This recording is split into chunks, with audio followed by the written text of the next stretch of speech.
Hello, everybody. Thank you so much for tuning in today. My name is Jesse Mayfield-Sheehan. I am coming to you live from Joe Campagna Diamond at Warren Playground in Brookline, Massachusetts.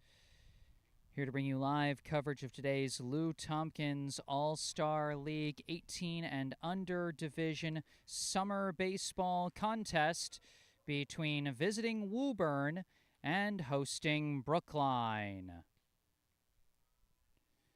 This one should be a fun one here. Brookline has won their last two. They're trying to make it a streak of 3. They come into this game with a record of 4-2. Woburn coming in with a record of 1-5. I'm going to take a minute here. I'll be back on the mic in a sec. I just want to really quickly type in the lineups. I just wanted to make sure I was live before we got started. So one sec, folks.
All right, we've got the lineups sorted there. Teams getting ready to take the field here. As we get ready to get going here, we take a look at the stats for the starting pitcher for Brookline today. Number 4, Tony Carballo. Carballo has started 2 games already this summer. He's got a 1-0 win-loss record. He's pitched 7 innings across those 2 starts. Has an ERA of 5 and a whip of 1.71 with 3 strikeouts. So the ERA not necessarily as low as you want it to be, but still managed to get a win out of those 2 starts. So we'll see what he can do against a Woburn squad that's off to a bit of a slow start. Really quickly, let's go through the Woburn batting order. Leading off for Woburn today, the shortstop, number 27, Chris Chiodo. Batting second, the center fielder, number 10, Eddie Tivnan. Batting third and playing third, number 34, Jake Dooley. Batting cleanup, the catcher, number 17, Noah Panicella. Batting fifth and starting on the mound for Woburn, number 13, Aiden Wood. Batting sixth, the second baseman, number 18, Brendan Harkin. Batting seventh, the first baseman, number 6, James Hennessy. Batting eighth, the right fielder, number 33, Bradley Newell. And batting ninth, the left fielder, number 14, James Carabello. That is the batting order for Woburn, so we'll see Chiodo, Tivnan, and Dooley leading things off for Woburn here in the top of the first. Brookline's got 3 games on the docket for this week, and we are slated to cover all 3 on this channel. Tomorrow, Brookline is set to play in Medford at Playstead Park. We'll see how that shakes out in terms of the heat, as forecasts have about a high of 94 right now, I believe, for tomorrow. The town of Brookline has issued a heat emergency, playing things kind of cautious there. But, you know, it'll ultimately probably come down to what the town of Medford decides for tomorrow. So for right now, that game should still be on, but we'll see how it shakes out. All right, we're about ready to get this one underway. Leading off for Woburn, the shortstop, number 27, Chris Chiodo.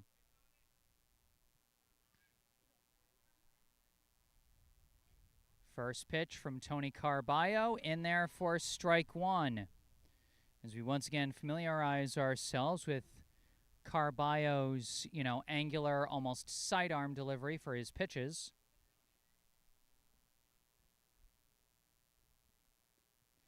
That one comes in low for ball one. Carballo leaning on the fastball early. 1-1 the count to Chiodo.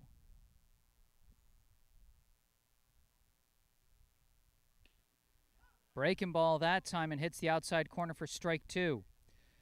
One player that Brookline is very glad to have back in the field, we see him over there at the shortstop spot, that is Jimmy DiPaolo. DiPaolo left in the middle of the third game of this summer season as that breaking ball misses outside for ball two. Left that game after re-aggravating a wrist injury, sliding into second when he stole a base.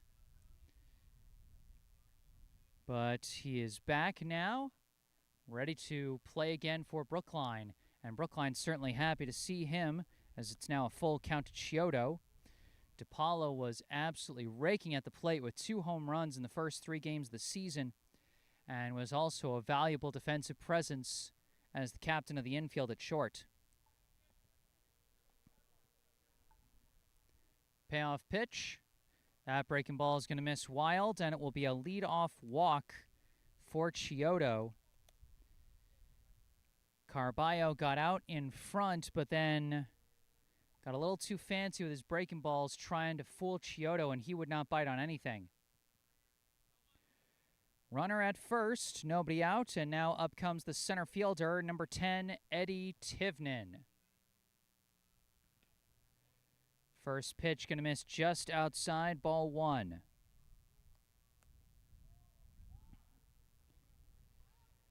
Keep an eye on the runner at first as Chiodo is taking a pretty decent lead. He's taking off on this pitch. It's in there for a strike. Throw comes in high. No chance to catch Chiodo there as he will steal second. A runner in scoring position to start things off for Woburn. 1-1 is the count to Tivnan. A throw back to second to keep the runner honest. Fielder wasn't even back on the bag, but Carballo threw it to the man, not the base, so nothing wild there. Runner's going for third, and it's going to be fouled off by Tivnan. Chiodo will have to head back to second, but he got a really good break on that one. Chiodo running very aggressively here in the top of the first. The foul ball from Tivnan forces him back to the bag. Loses the element of surprise. Brookline's going to be keeping an eye on him. He's still dancing off the bag. He's still going for it. And this ball is going to be skied into right center. Chasing it down for a catch. Axel Hahn, he picks him off at second. The hit and run play backfires completely on Woburn. And the right fielder, Axel Hahn, makes the play happen. Great turnaround for the Brookline defense.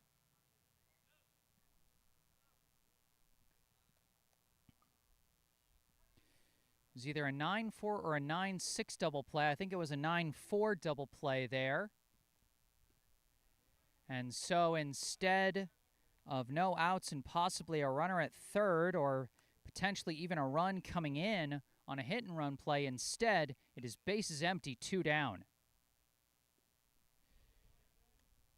That low skipping pitch makes it a 2-0 count to the third baseman, number 34, Jake Dooley.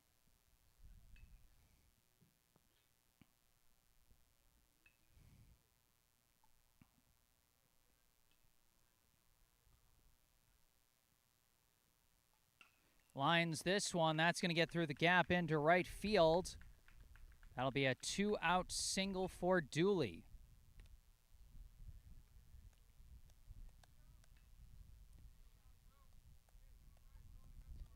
Boy, and you never want to second guess your calls after the fact.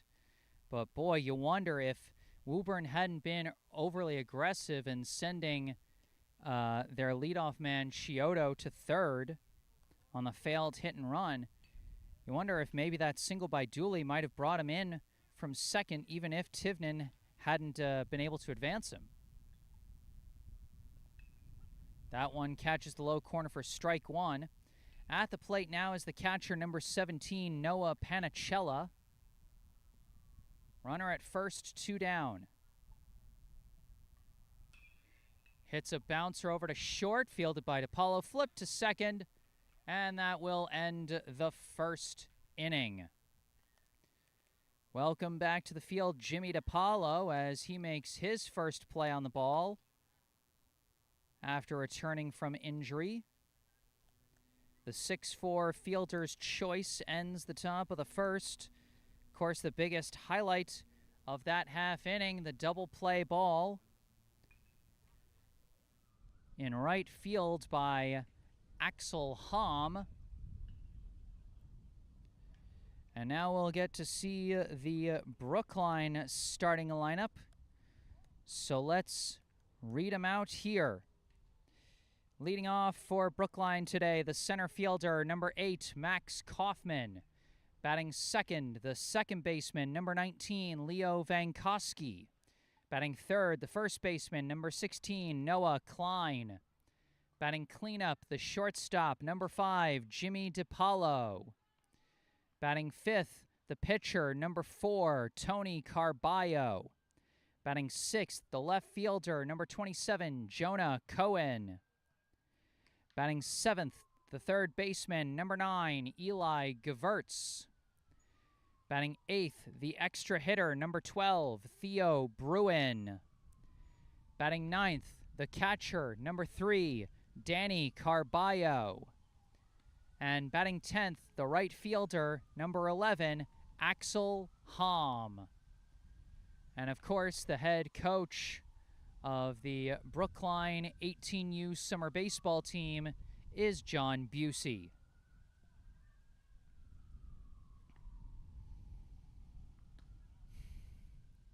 It'll be Kaufman, Vankoski, and Klein due up here as they'll face the Woburn starting hurler, number 13, Aiden Wood.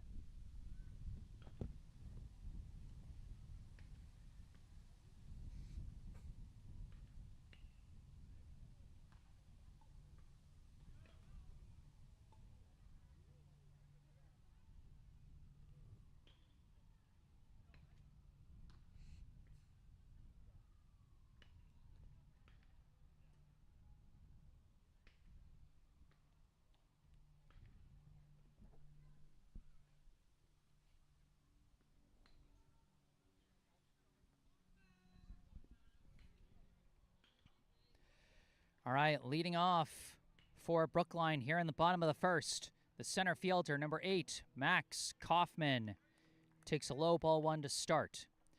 You can see Kaufman's season stats at the bottom center of your screen, and you can see I have updated to his slash line statistics as he skies this one out into deep left, but the left fielder back there to make the catch for out number 1.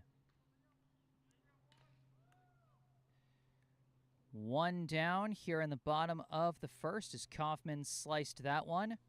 Now coming up, the second baseman, number 19, Leo Vankoski.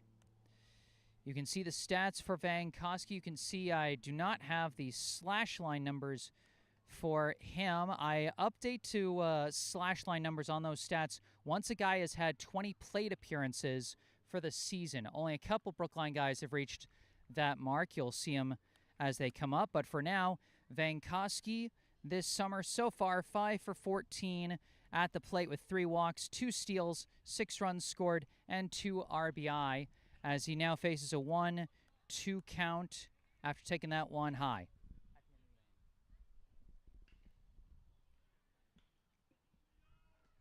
One down, bases empty.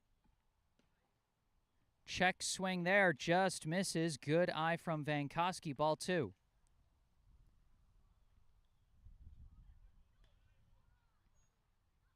That one skips in the dirt. Wood tried to bring the fastball and just came out of his hand wrong that time.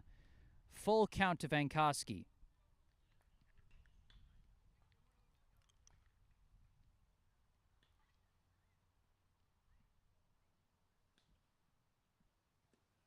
Payoff pitch misses low and in, and Vankowski draws himself a one-out walk.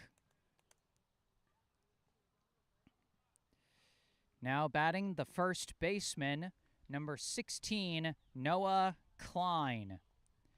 Klein, another player like Kaufman before him, who has 20 plate appearances, and thus I can put his slash line stats on there as he takes ball one. You can see he's had a tremendous start to this summer season, got a batting average of .471, an on-base percentage of .550, and a slugging percentage of .882. As that one misses for ball two. Klein with 3 triples, tied for the team lead. He's also got 2 stolen bases and a team-high 8 runs scored and a team-high 9 RBI. So he's been hitting excellent as he lines a shot into center field. That's going to be 2 on the bases for Brookline here in the first inning. A walk and a single and a prime opportunity for the power player back from injury, the shortstop, number 5, Jimmy DiPaolo. First pitch fouls it off, strike one. DiPaolo, as you can see, through the first 3 games before he got injured, was batting very well. 6 for 10, 2 home runs, 1 double, 2 steals, 4 runs scored, and 5 RBI. Lines this one lightly into left field. That drops in, goes into the gap. They send the runners around. Vankowski coming in. Welcome back, Jimmy DiPaolo. His first at-bat returning from injury, and he announces himself well with an RBI single.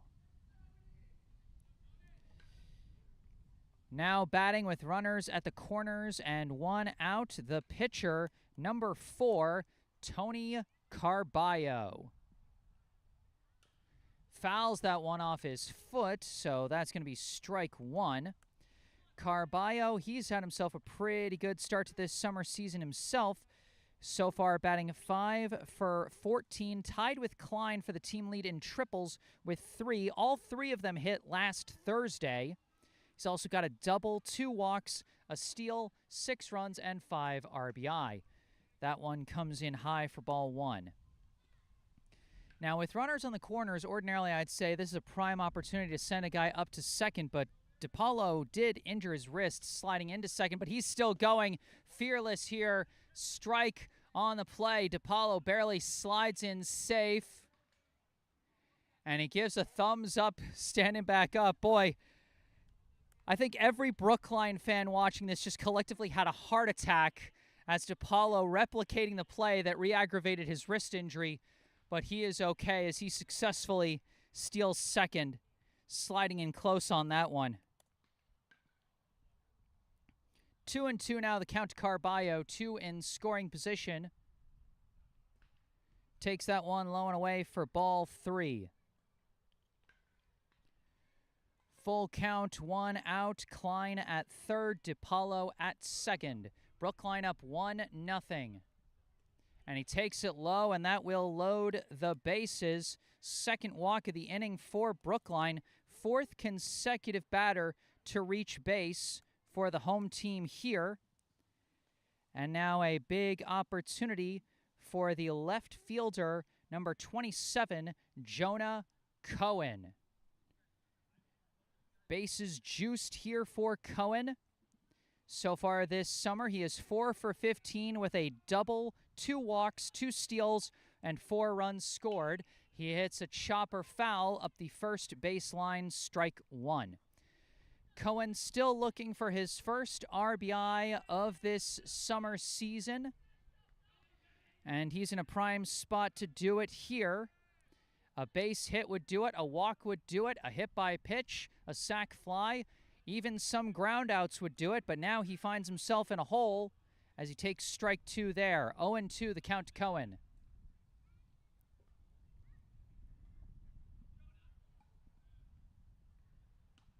That breaking ball catches the high corner just barely. Strike 3. Huge strikeout for Wood. 2 down now, and up comes the third baseman, number 9, Eli Gewurz. Fouls off the first pitch he sees for strike 1. Gewurz, limited opportunities at the plate so far this summer. 2 for 5 with an RBI is his hitting line so far. Hits a chopper over to short, fielded, thrown to first in time, and that will end the inning. Brookline loads the bases, but they can only get 1 run across as Wood responds well. At the end of 1, our score, Brookline 1, Woburn 0. I'm Jesse Mayfield-Sheehan. I'm going to take a break, mute my mic, but I will be back with the second inning of this ball game. Stay tuned.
Hello, everybody. Back on the mic, Jesse Mayfield-Sheehan, and I've now got a friend with me on the call for today.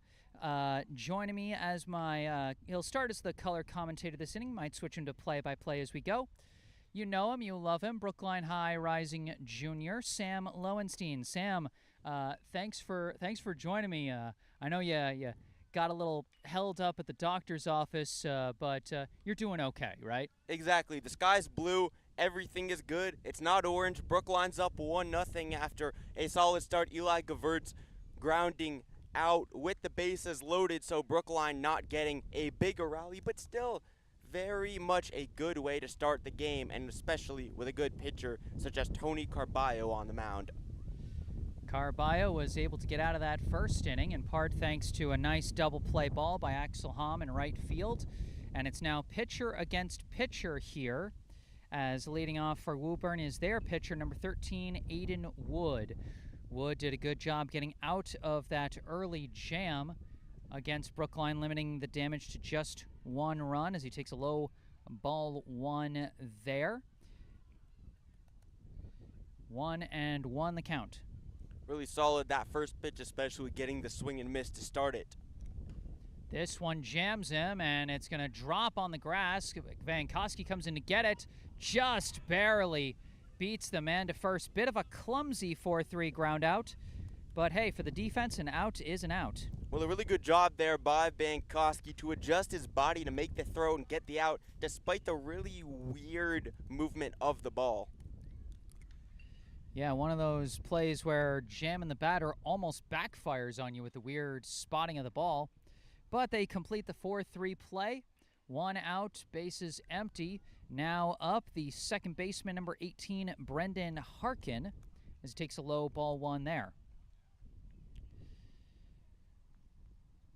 Beautiful day here at Joe Campagna Field. Like we said, it's going to heat up as the week goes. The town of Brookline has already issued a heat emergency for tomorrow and Wednesday, as the temperature is going to get up into the 90s. Brookline, perhaps being a little cautious, but we're not used to as many heat waves up here in the north, so might be a little quicker than the 100 and stupid enjoyers out in Nevada, as that'll be a low ball 3. Definitely, it's Nevada.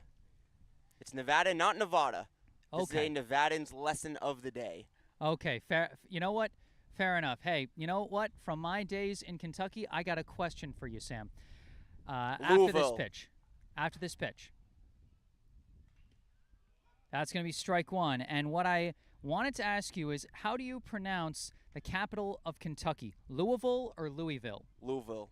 Really? Because I pronounce it Frankfurt. 3-1 the count, and that's going to be a high ball 4. Don't worry about it, man. Everybody falls for that. I thought it was Louisville. I thought I was going super special with that. Carballo there just couldn't turn his body all the way to the left to keep it in the strike zone, but you got me good. Yeah, don't worry about it. I got when I first moved out there when I was working for a local paper out in Western Kentucky. Boss got me on it like my first month there, and I've been getting non-Kentuckians with that joke ever since. Now, I got a good one for you. Yes, sir. What's the capital of Nevada? Is it Vegas or Reno? I feel like this is a trick. I feel like it's some third thing, but for now I'm going to say it's Reno. It's Carson City. I knew it was something else. That's going to be a successful steal for Harkin, who's actually wearing number 16, not 18. I might have misread that. Pitch itself was ball 1 to James Hennessy, the first baseman, number 6. 1-1, the count to him. Well, that pitch was pulled down and away, allowing for the steal. And it's going to be a high ball 2 there. And second successful steal for Woburn in as many innings. That one in there for strike 2. Carballo, he does have a bit of a slow delivery as he has kind of a hesitation kick of sorts. Can potentially give runners an opportunity to run.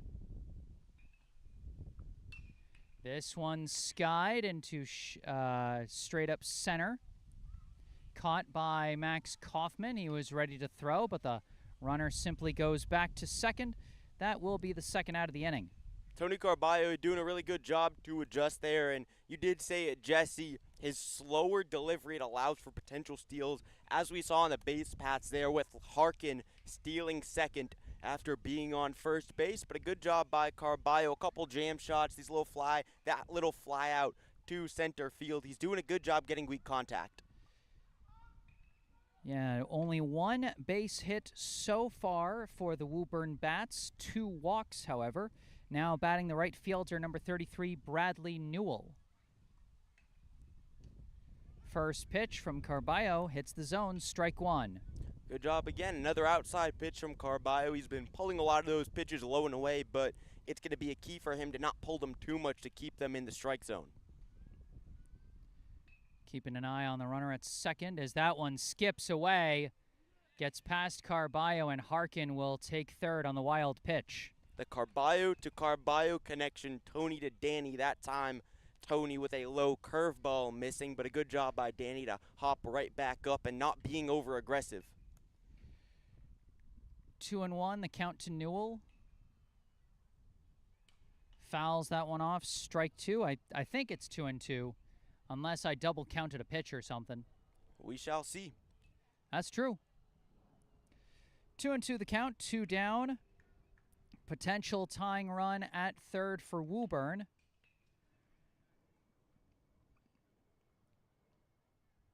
Breaking ball jams him there, but he fouls it off to stay alive. It's a good pitch from Carballo. He's been pulling a lot of his pitches out left, but when he's pitched it to the inside and in the middle, he's been able to get some jam shots here and there. Count still 2-2 to Newell.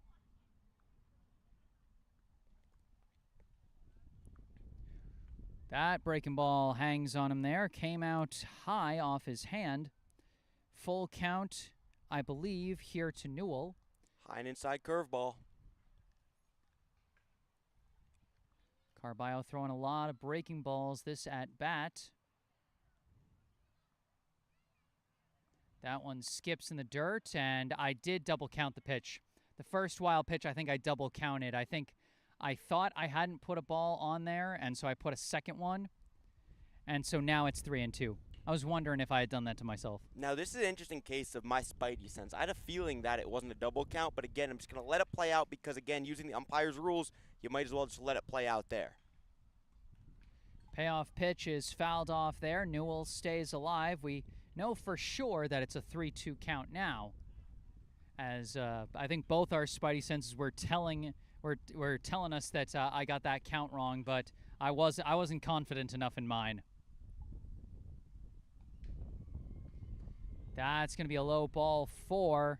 Newell battles his way to a walk. Third walk in 2 innings for the Woburn Bats. Now up comes the number 9 hitter, the left fielder, wearing number 14, James Carabello.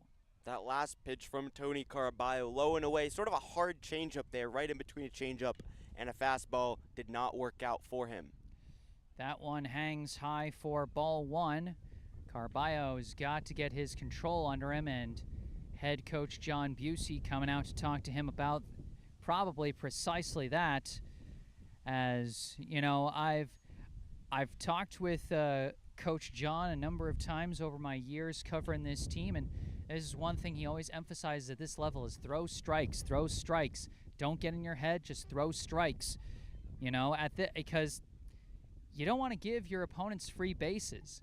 It can be really easy to give free bases at this level, and you don't want to get in that bad habit.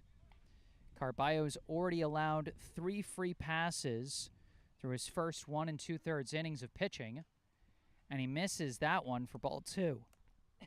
Down low to Carabello, yet again trying to work the low and outside pitches. Hasn't really worked out for him because it's coming all the way across, so it's pretty obvious that if you've seen that kind of pitch a couple times and you see it again. Strike in there, throw down to second. Great throw from Danny Carballo. Catches the runner at second, and Brookline gets out of the inning unscathed. Man, what a great job there by Danny Carballo. Incredible throw past the cutoff man. Gets it to second with the tag being applied. Just amazing to end the second inning there in what's been another inning where Tony Carballo, Danny's brother, struggled a little bit with control, but at the end he's able to weather the storm and shut things down. Yeah, and you made a really good point there, Sam, mentioning the cutoff runner. We've talked about before how when you see a guy stealing second with runners on the corners, sometimes instead of throwing to second to try and catch the guy, you go to a cutoff man so you can try and trick the lead runner and catch him at home. But what Brookline did is they tricked the runner going to second into thinking that they were going to a cutoff man. Jimmy DiPaolo, faking as the cutoff man, might have held the runner at third and might have kind of given Newell a false sense of security there. Great catch and tag by Leo Vankowski, the second baseman. And like you said, a fantastic throw from Danny Carballo. Moving to the bottom of the second, Brookline will have their 8, 9, 10 hitters due up. Bruin, Danny Carballo, and Hom. They'll face off against Wood, who had a bit of a shaky first inning, but managed to limit the damage to just 1 run. Now the question is, can he take advantage of the fact that he's facing the bottom end of the order and bounce back after an inning where he gave up two hits and 2 walks and 1 run? But he was able to shut things down, striking out Cohen, and then getting Gewurz to ground out. Yeah, he limited the damage, but still a lengthy inning, and those can build up on you if you're not able to rebound and get some quick innings in response. And especially him being the starting pitcher Wood is for Woburn, if he can't get the pitch count under control, it could prove difficult. It's going to be strike 1, and a slight alteration here. I thought the next batter was going to be Theo Bruin, but in fact it is Danny Carballo, the catcher, number 3, as I think they might have swapped spots in the batting order between Carballo and Bruin as he takes a low ball 1 there. You can see Carballo's stats for the summer so far: 2 for 13 with a double, 2 walks, 3 runs scored, and 2 RBI as he takes strike 2 there. 1-2 the count. That one going to skip in the dirt, ball 2. Wood there going to the low and away changeup, looking to get some swing and miss after previously getting a low strike 1 on Carballo to start this at bat. Carballo not biting that time, and it's a 2-2 count. Low fastball is taken for ball 3. Not fooling Carballo as much on those low pitches, and now he has battled his way to a full count. Fastball is hit, bouncer to second, fielded clean, thrown to first, a simple 4-3 ground out for the first out of the inning. Just a good low fastball yet again by Wood. He gets the strike call on the low changeup at the beginning of the at-bat. Doesn't get the call down low, throws a little bit higher, and gets a soft ground out to second. All right, now batting is the extra hitter, number 12, Theo Bruin, as he takes ball 1 skipping in the dirt. Bruin also 2 for 13 so far on the summer. He's got 1 double, 2 walks, a hit by pitch, 2 steals as he fouls that one off. Also got 4 runs and 4 RBI. So even though his batting average might not be the best, he's been a part of some rallies for this Brookline team. He has played a role in 8 runs so far this summer as chases that one low and fouls it off for strike 2. Bruin had a big double in the game that we covered together, the last one for Brookline. That's right, had a 2-run double in that game last Thursday. Against Newton. Yes. Check, swing, bouncer. That's rolling fair and now rolling foul. That's one of those where you understand the rule is that it's when the ball is dead, so either when it's picked up by a fielder or when it stops moving. That time it was picked up by Wood after it rolled over to the right side of the first base line. So even though it spent some time in fair territory, it is a foul ball. And he got fooled on the off speed that time, strike 3. Good slider there, low and away, but still zone level, so Bruin thinks it's going to be a strike, and then that movement to the left just makes him swing and miss.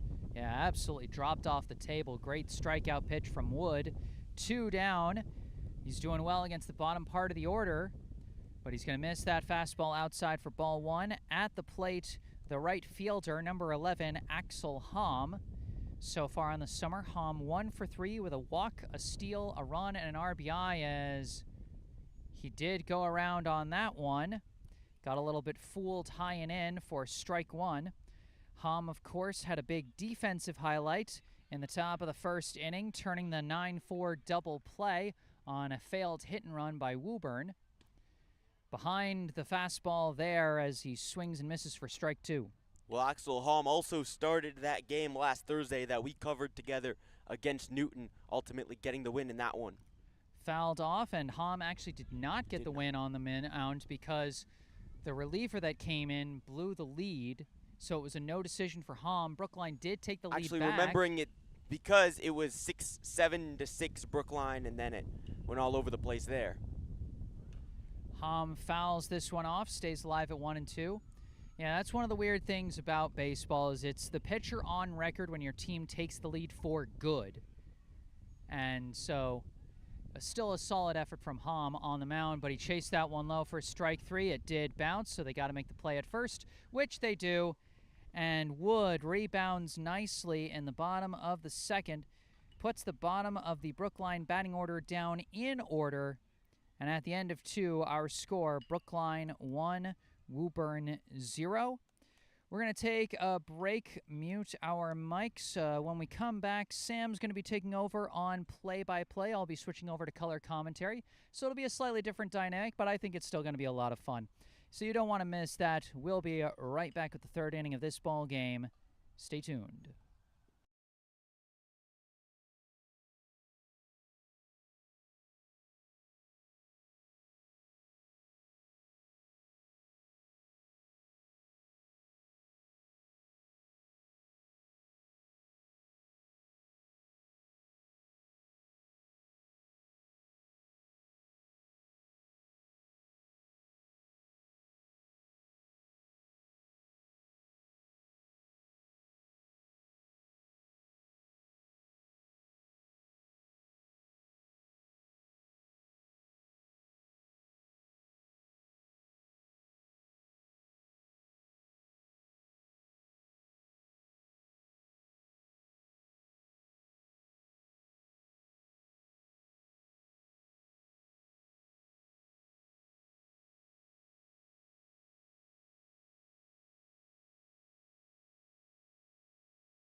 All right, we're back, and I'm going to toss it over to Sam. Take over on play-by-play, my friend.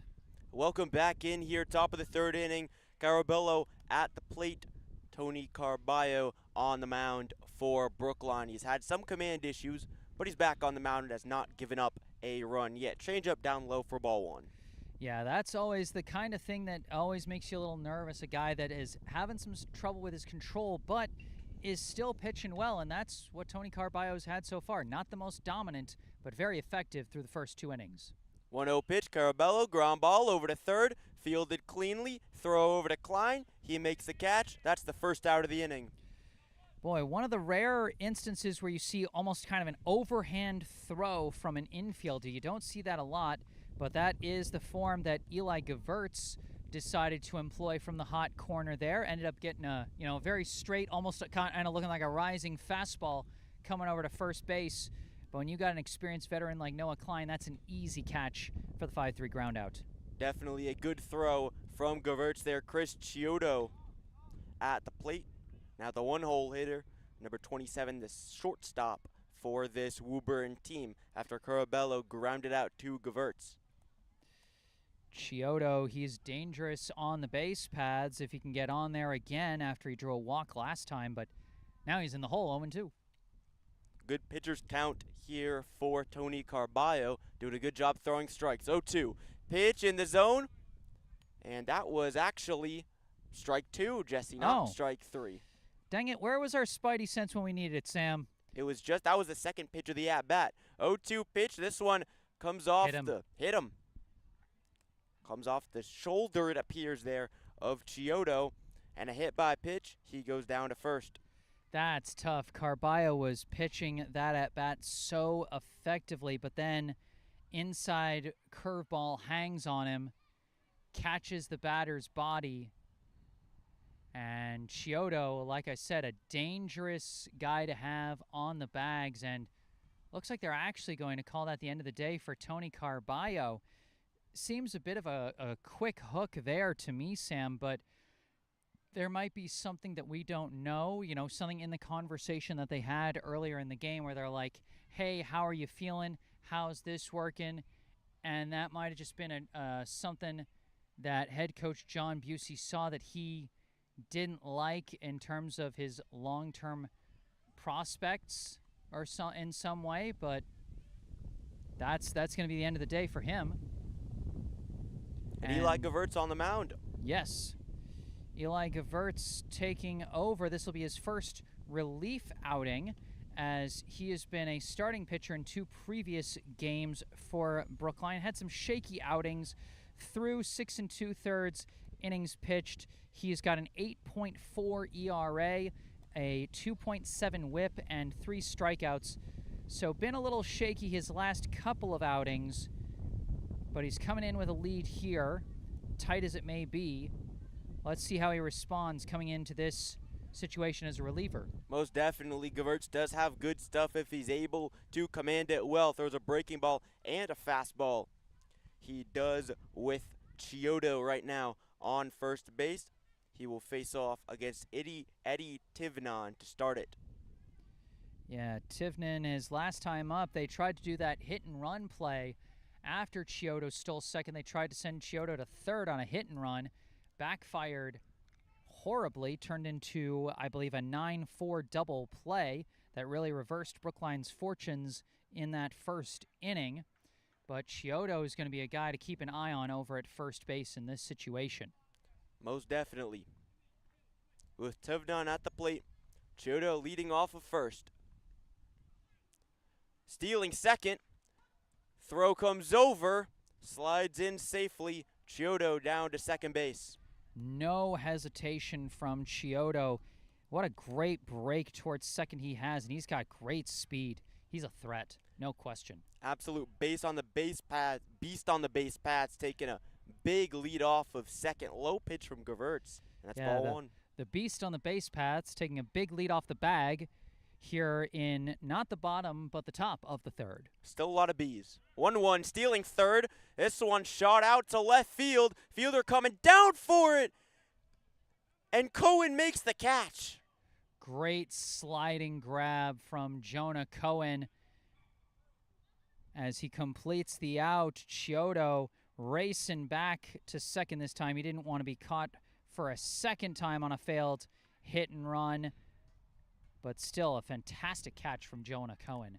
That would have truly been something else. Checking back on second base is Gewurz. It would have been really incredible if it was the second time that Chiodo was caught out on the base paths on a fly ball double play. That's in for a strike on Dooley here at the plate, strike one. Jake Dooley got a single to right his last time up, and with a speedster like Chiodo on the bags, base hit would likely tie this ball game. Chiodo on second, high pitch from Gewurz. That's ball one. And you can tell that the catcher, Danny Carballo, is still keeping an eye on Chiodo. As soon as he caught that, he checked right at the runner. 1-1, stealing third, swing and a miss, throw down to third base. He slides in safely. Chiodo now on third with 2 out here in the top of the third inning. 3 steals already this game for Chris Chiodo. He is making himself a one-man threat offensively. He is something special on the base paths. 1-2 outside part of the plate, and it's ball 2 on the curveball. Couldn't get Dooley to chase on that one, and you don't want to get too overly focused on trying to force the batter to chase. That one well at body level, 2-2. Curveball high up from Gewurz, gets the swing and a miss, and he gets out of the inning. He strikes out Dooley to end it.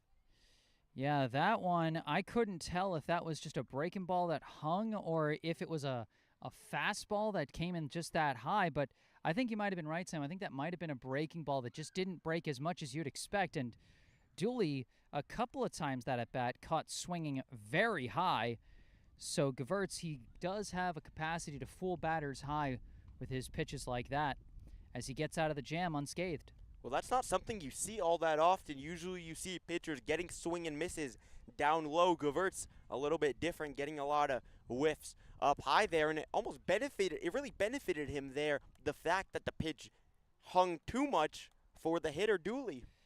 You know what? It's very possible that was intentional, that was by design. You do sometimes see pitchers that go for something that doesn't break as much and thus stays high in the zone to fool the batter. And like you said, usually when you're fooling a guy with a breaking ball, it's fooling him out low, it's fooling him laterally. You know, it's not so much meant to fool him high. That doesn't happen as often. Usually when you're fooling a guy high, it's with the high heat.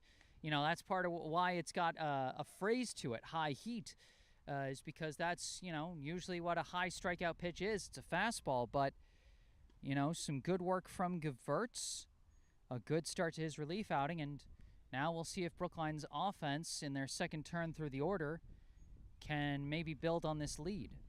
Aiden Wood back on the mound for this Woburn side. Kaufman, Vankowski, and Klein will be due up. Max Kaufman, the lefty, to start it for Brookline in the bottom of the third. First pitch comes in from Wood, inside fastball, strike one. Kaufman flew out to left his last time up, kind of sliced underneath a high pitch. Let's see what he's able to do this time. 0-1 from Wood. This one way low, and it goes a little bit to the left of the catcher for ball one. Both teams putting their fastest guys at the leadoff spot today. We know what Chiodo's able to do. Kaufman, he's only got 3 steals so far this summer, but does lead the team in swiped bags. Kaufman, hard foul against the fence there for strike two. He's getting fooled inside so far by Wood, gotten jammed a couple of times. 1-2 pitch from Wood. Kaufman, bit of a check swing, doesn't matter, it's in the zone, strike three. Went for the high to middle breaking ball that time and fooled Kaufman completely. Like you said, Sam, checked his swing. Shouldn't have checked his swing, as that one in the zone for strike three. And sometimes we've talked about it, those higher breaking balls can really pay off. Vankowski here at the plate, that's a low breaking ball for ball one. But those higher breaking balls, Jesse, they can work out sometimes. They can really fool the hitter because they're expected to see, oh, it's a breaking ball, it's going to be down below the zone. But in this case, it's right down the middle.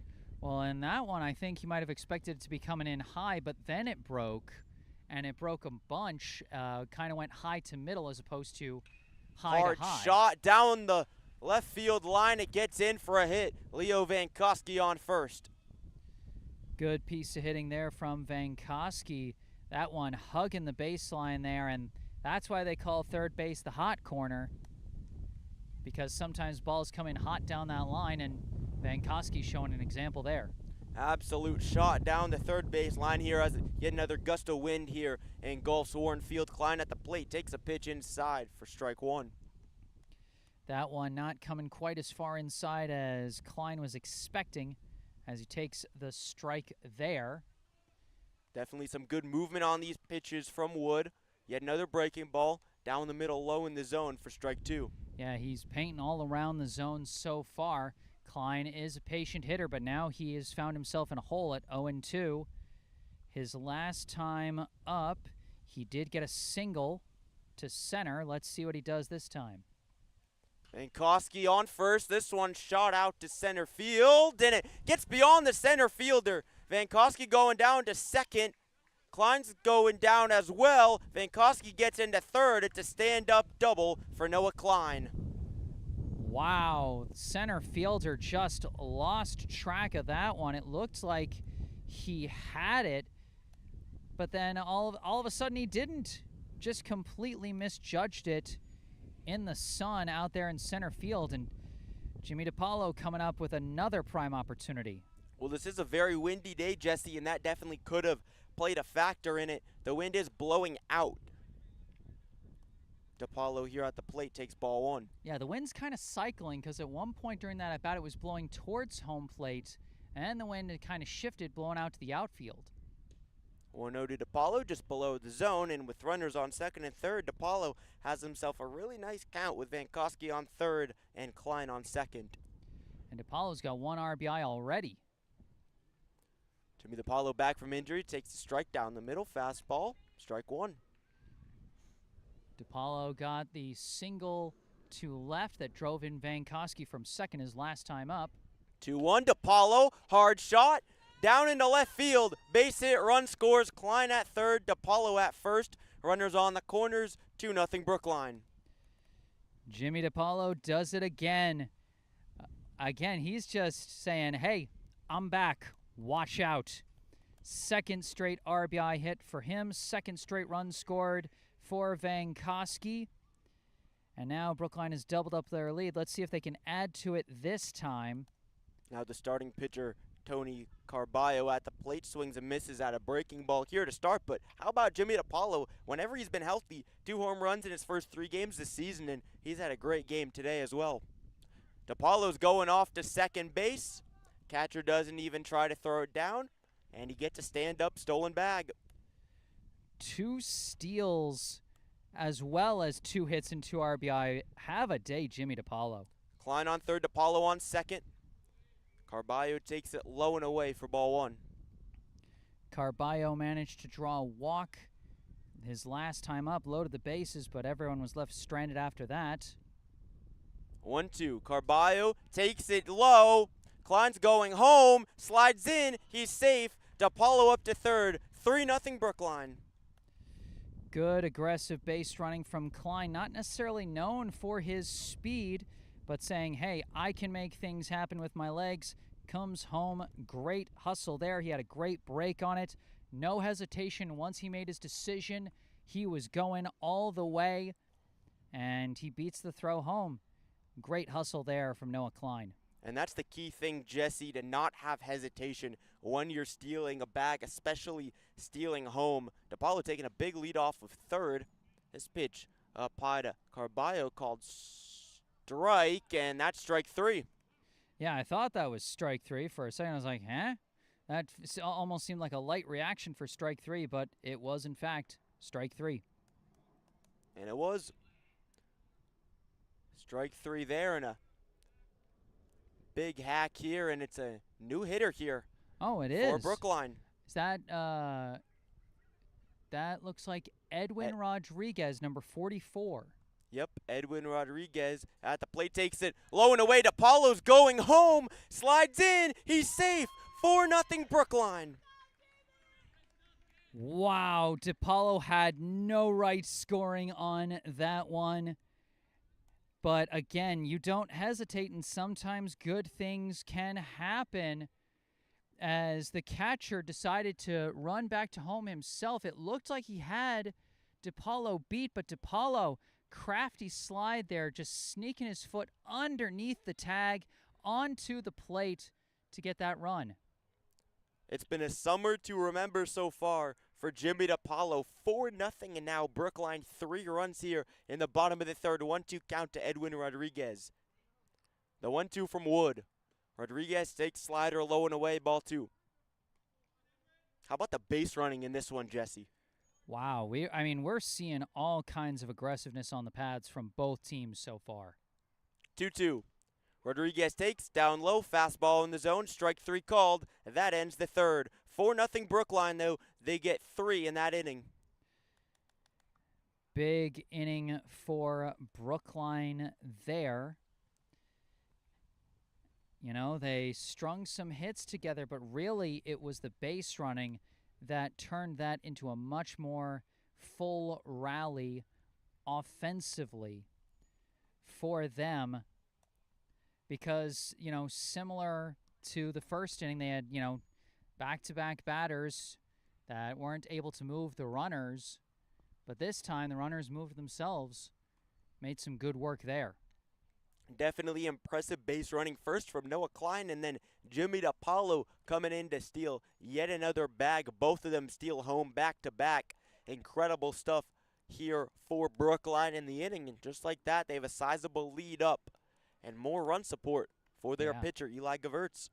And granted, the team only going to have one stolen base on credit on the statistics for that one because it doesn't count as a steal if it's a wild pitch.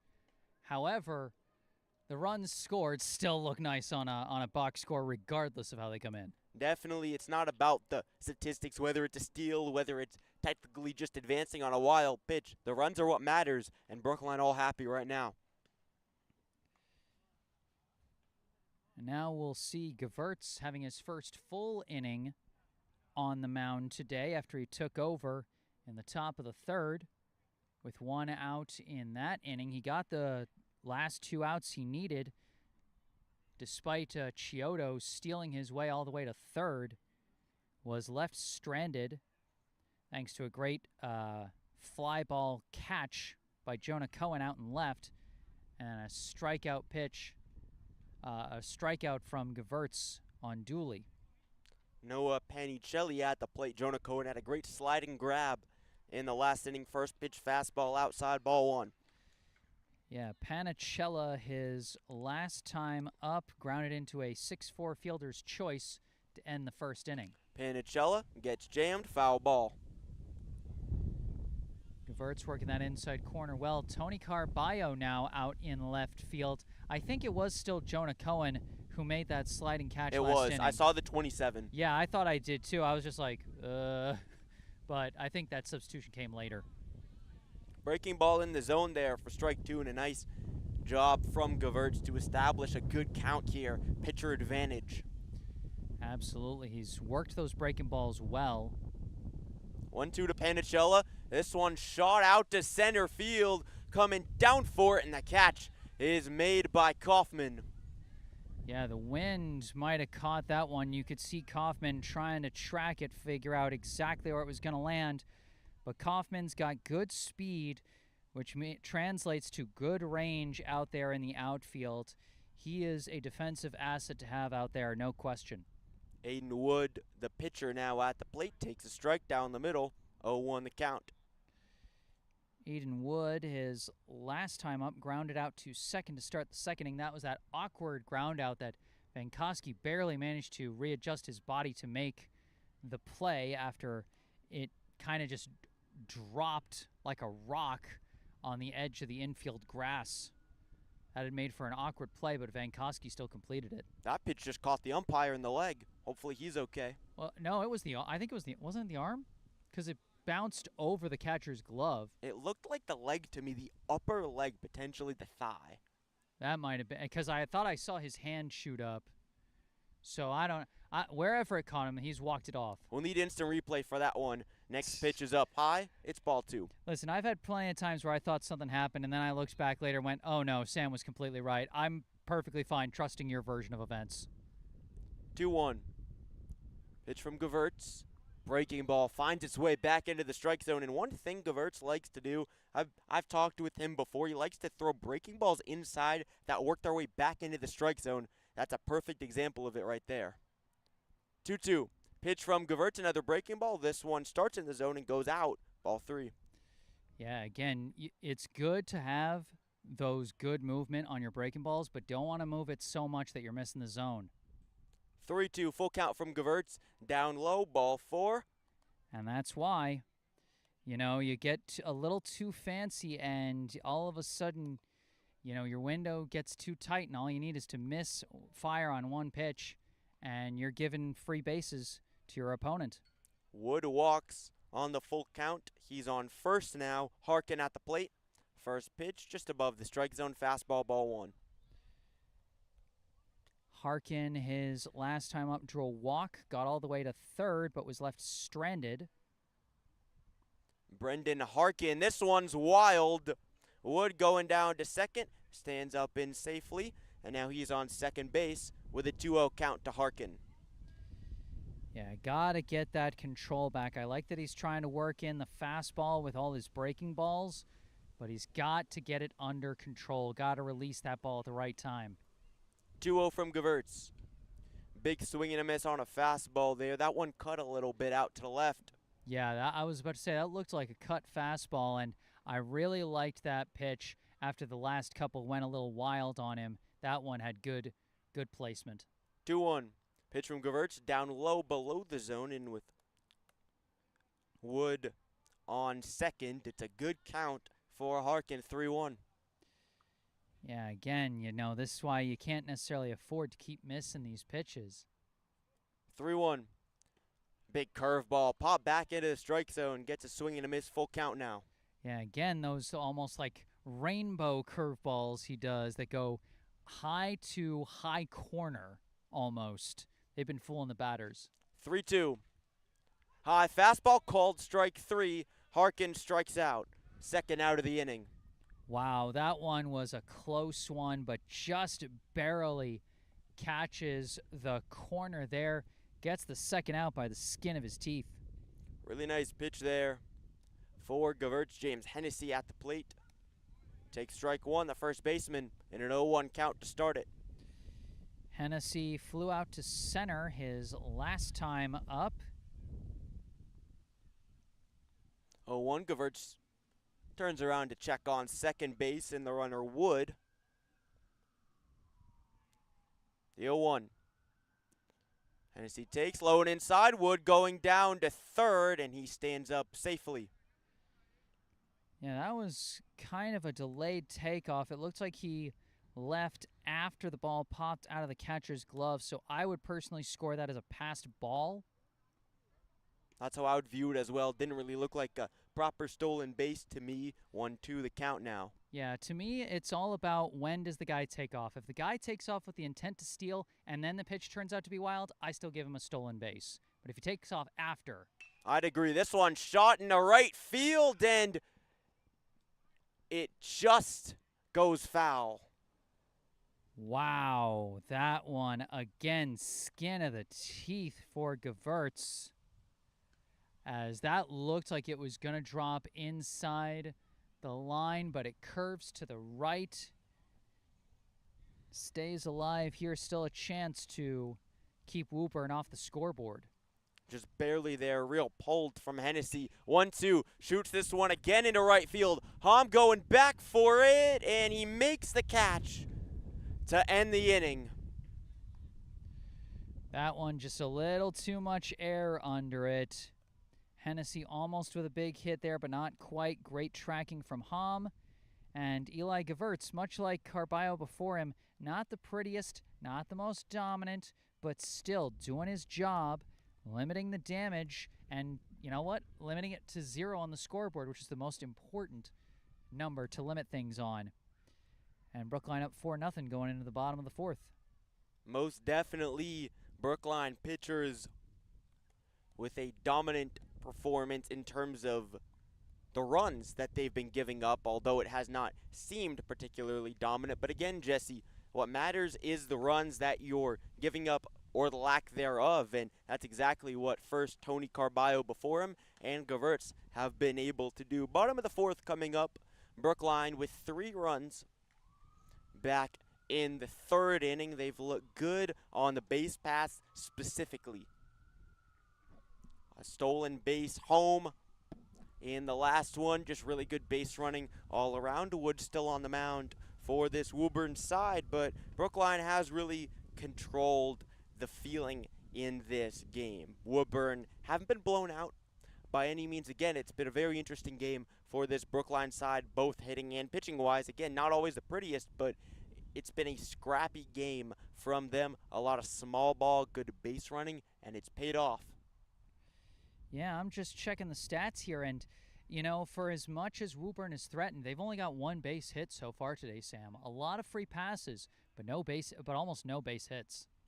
Eli Gewurz at the plate, takes a fastball far away for ball 1.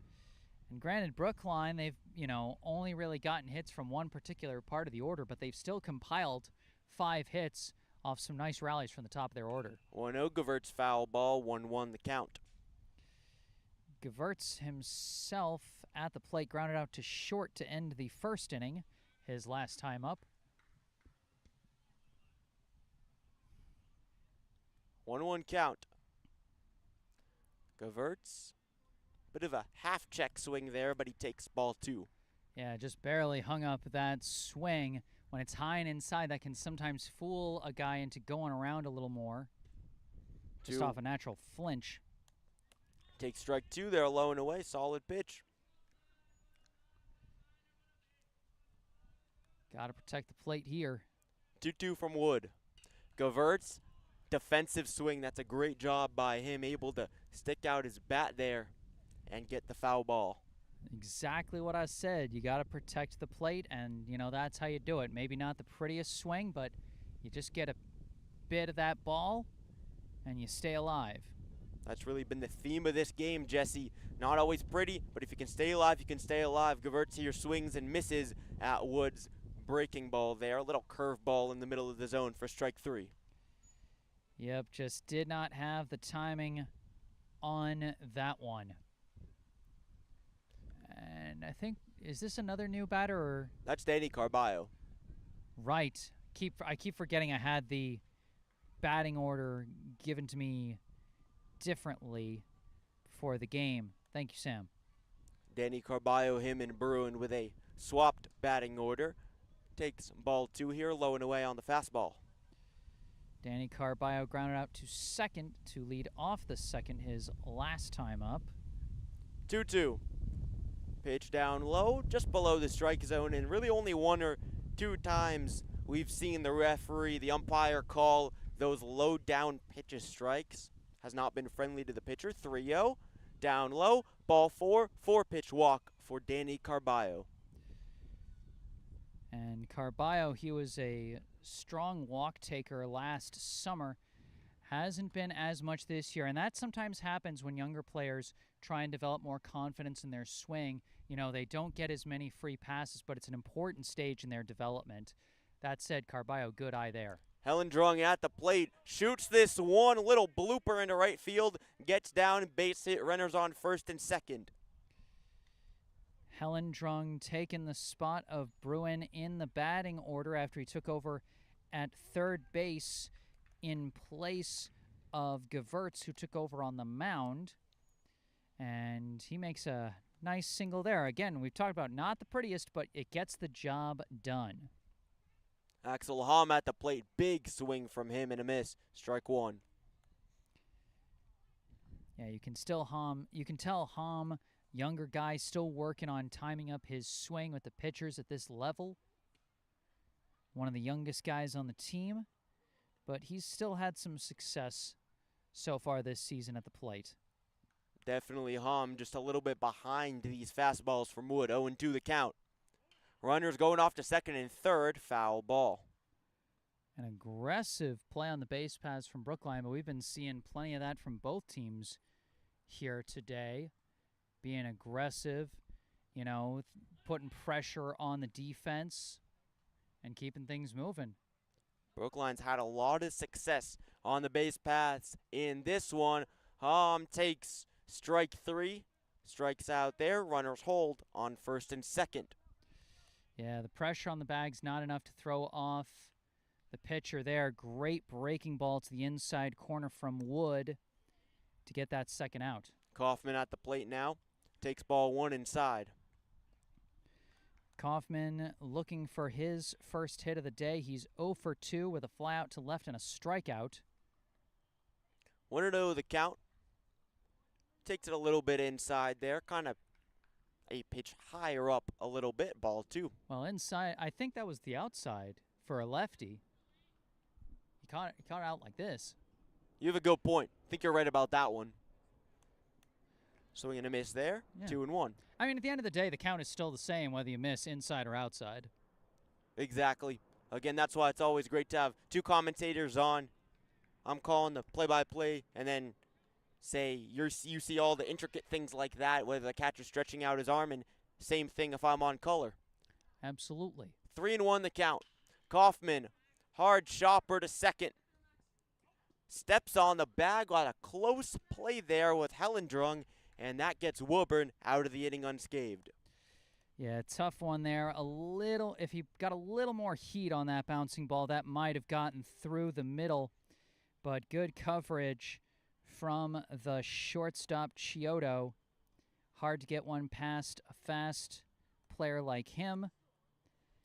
And again, Woburn able to limit the damage. But Brookline still got a nice lead here of 4 runs. At the end of 4, I'm going to take a moment for a local charity spotlight here. I'm going to tell you about the Brookline Community Foundation. For over 100 years, the Brookline Community Foundation has been a trusted partner, supporting Brookline by investing in organizations and initiatives that help create opportunity and promote equity for everyone who lives, learns, works, and plays in our community. Among the Foundation's many grant programs is the BCF Scholarship Fund for Brookline High School, which provides graduating BHS students with scholarships to help fund post-secondary education. Your help is crucial to supporting these Brookline youth as they embark on the next steps in their educational journeys. Visit brooklinecommunity.org or call 617-566-4442 to learn more about the BCF Scholarship Fund for Brookline High School and how you can make a difference right here in Brookline. Once again, that's brooklinecommunity.org or call 617-566-4442. And all that information, link and phone number in the description section down below.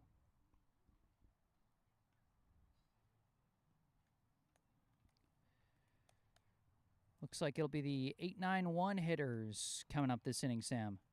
Gavert's still back on the mound for this Brookline squad. Going up against the 8-9-1 Bradley Newell, James Carabello, and then it will be Chris Chiodo. First pitch swung on and fouled off by Newell. Newell, his last time at the plate, drew a walk but was caught stealing second. Already here in the 5th inning, it's been a quick game that we've been covering. We've covered some longer ones. This one definitely not one of them. This one's breezing through so far, but I mean, you never know. Baseball, one of those sports, no clock. You can find lengths of time anywhere, but not if the pitcher's going to deal like that. Great breaking ball. Great rainbow pitch. Just dives below the strike zone. Gavertz gets the strikeout of Newell. Yeah, if Gavertz can really master the placement of his pitches, with movement like that, he can develop into a real threat. Carabello at the plate, takes the first pitch, fastball up high, ball 1. Because he kind of reminds me of Ben Cody in a way, a pitcher that was really good for this Brookline summer team a couple summers back, and a guy that threw almost no fastballs, was just all about the breaking ball, and yet still turned himself into an effective shutdown pitcher both at this summer level and even at the varsity level in the spring come his senior season. If Gavertz can develop in a similar way, granted, control issues like what we're seeing with this at-bat are things he's going to have to work on, but if he can develop that control, he could become a real weapon. Well, definitely what you often see here on the 3-0 count is that pitchers like that as Gavertz walks Carabello on 4 pitches. Pitchers develop their control later on. They're going to have this stuff already. I've personally faced Eli Gavertz in practice at-bats. He has a lot of movement on his pitches. It's going to be a matter of whether he can command them, with Chiodo, a speedster, coming up to the plate. Lead off of first by Carabello, strike 1 on Chiodo. Chiodo has reached base safely twice so far today. He's had a walk and a hit by pitch, and also 3 stolen bases. 0-1, this one shot into foul territory and flies way deep into the trees for strike 2. That's a very long strike, Jesse. That was a very long strike, and I'm glad it was so long that it went over our heads, and more importantly, over the head of all my equipment. The equipment's the most important. Absolutely. Most important thing here on the broadcast. 0-2 the count. If it rains, you got to protect the equipment first. Same thing if a ball is coming. 0-2. This one sent into right field. Hom going back. Makes the catch. Throws it back in. Yet another out. That's the second of the inning. Axel Hom showing some good range out in right field, some good ability to track the ball. Hasn't been able to do much offensively today, but defensively, he's been a strong presence in the outfield for Brookline. He's done a really good job there after the flyout of Chiodo. Eddie Tivnon at the plate. Tivnon sends it into center field. Vankowski going back. He makes the catch, and that is the end of the inning. A strong one from Eli Gavertz there, and this one is still 4-0 Brookline. And that's the magic of throwing strikes, is sometimes you get quick outs like that. Pardon me for a second, folks. I just want to straighten out my tripod a little bit. The screen's going to go dark for just a sec.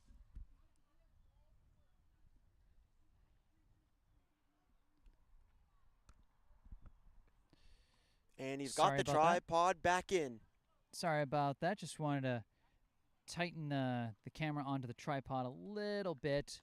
Some of these fly balls out to right field are kind of loosening the tripod a bit, but all been good. Good play on that last ball by Leo Vankowski at second. Got a really good break on it into shallow center and was able to make that one look easy. Most definitely did a really good job there to get all the way back, and that's in a difficult territory for fielders to get back to. And speaking of Vankowski, he will be due up first in the bottom of the 5th. It will be him, Klein, and DePaulo. AKA the 3 most dangerous hitters for Brookline so far, as those 3 have accounted for all 4 of Brookline's runs scored so far. DePaulo, all 2 of Brookline's RBI so far, as 2 of the runs they have scored were not batted in, as they scored on wild pitches.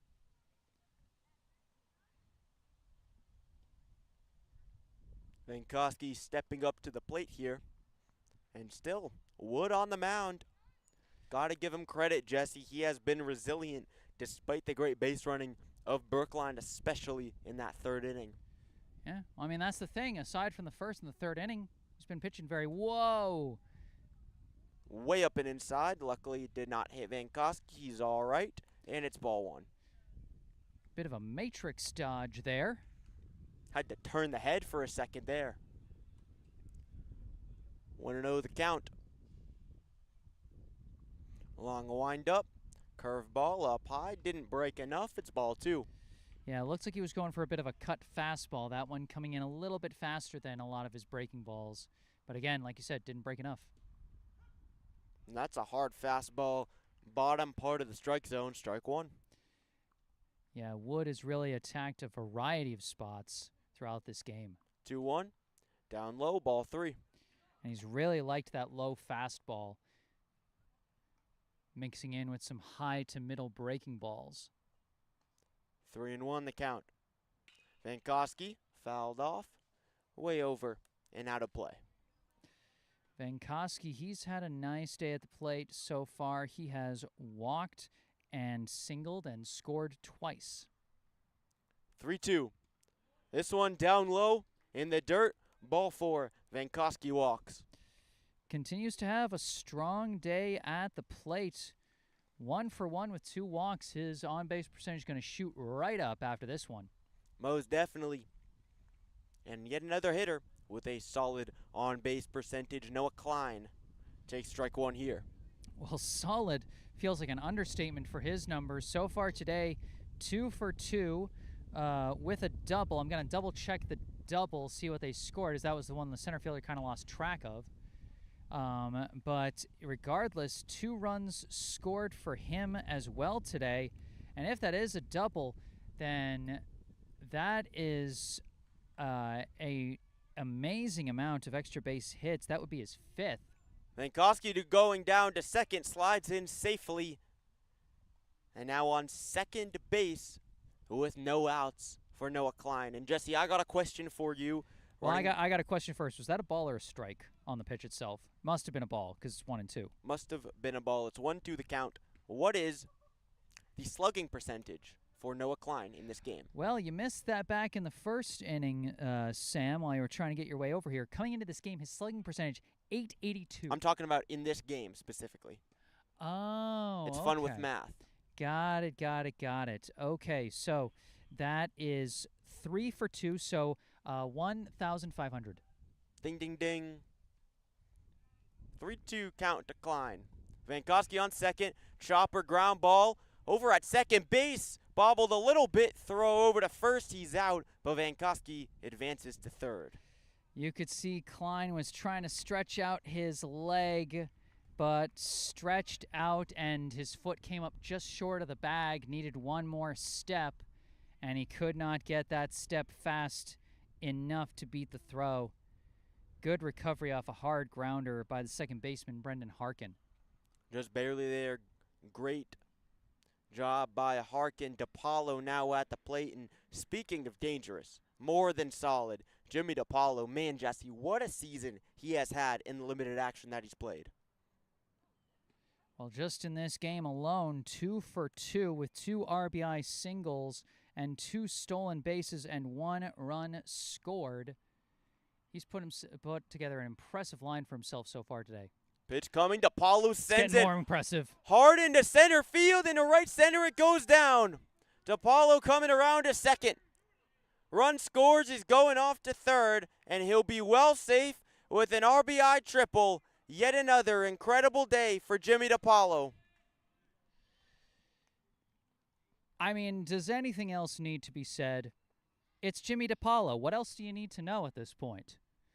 3 for 3, 3 hits, 3 RBI, a batting average of 1,000, and a slugging percentage of 1,667. Unbelievable. For the day, at least.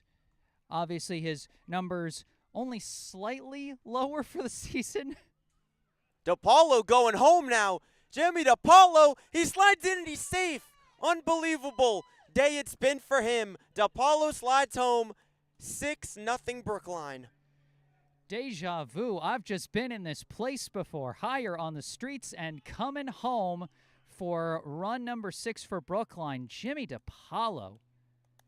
Once again, with no hesitation on the wild pitch, with a crafty slide under the tag on a close play, just fearless on the base pads. And this is after leaving the team with an injury that he got while sliding on the bases. Fearless. Simply fearless. Yet another immaculate game for Jimmy DePaulo. Just unreal stuff, Jesse. Unbelievable. Tony Carballo now at the plate for Brookline. Brookline's offensive output has almost all came off of base running. Specifically, mostly from Jimmy DePaulo. I was about to say a fair amount of it from listen, it's all either base running or hits by Jimmy DePaulo. Or base running by Jimmy DePaulo. Yeah, Jimmy DePaulo has driven in 3 of the runs. He's scored 2 of them. You know, 1 run so far today was not batted in or scored by Jimmy DePaulo, and that was Noah Klein on a wild pitch a couple innings back. It's absolutely nuts. 3-2 pitch, down low. It's ball 4. Carballo walks. Tony Carballo down to first. No, we were all so enamored with the performance from Jimmy DiPaolo so far, where like a whole at bat happened while we were just chatting about what an amazing game he's having. Carballo going off for second base. Throws short. Carballo slides in safely. He's down to second. Bottom of the fifth, and Brookline in business. They're making things happen. I think the pitch itself was strike one. Edwin Rodriguez at the plate. Rodriguez sends it in the left field. And this one gets down. Tony Carballo going around third. Rodriguez going in for second. Drives in the runner. It's 7-0 Brookline today. Edwin Rodriguez only appeared in a couple of games for Brookline so far this summer, but he has made his presence very well known. That's not even his first double this summer, but that's a nice RBI hit, hugging that left field line with a nice line drive. His second double, his third ribby of the summer, as Tony Carballo comes in with Brookline's 7th run of the day, and they do knock Wood off the mound. Got to give credit to Wood, though. He's really stood in through a lot, had a couple rough innings, this being one of them, but gave up a run and had a lot of base runners on the bags in the first inning. Only gave up one, though, was able to do damage control. Then in the third, gave up a couple. Brookline in business. We're up 4-0, and then here in this bottom of the fifth inning, Brookline's been able to, at least for now, really set the tone. Tivnon coming on now for Wood. Yeah, no, it really was just a very simple pattern. The top Brookline hitters got them in business in the odd-numbered innings. You know, the bottom half of the order, not able to generate as much in the even-numbered innings, but still able to move the order around back to the top by the time those odd-numbered innings came around, and that's when trouble always started for Wood. He just could not handle that sequence of Vankowski, Klein, and especially Jimmy DiPaolo. And, you know, now some extra damage being done by Edwin Rodriguez.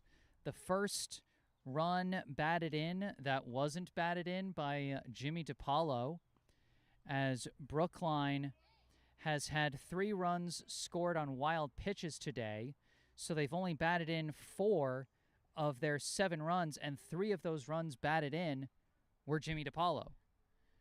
I mean, an incredible day from him in his first game back from injury. I mean, he didn't lose a step despite re-aggravating the wrist injury. He comes back. He looks like he just picked up right where he left off.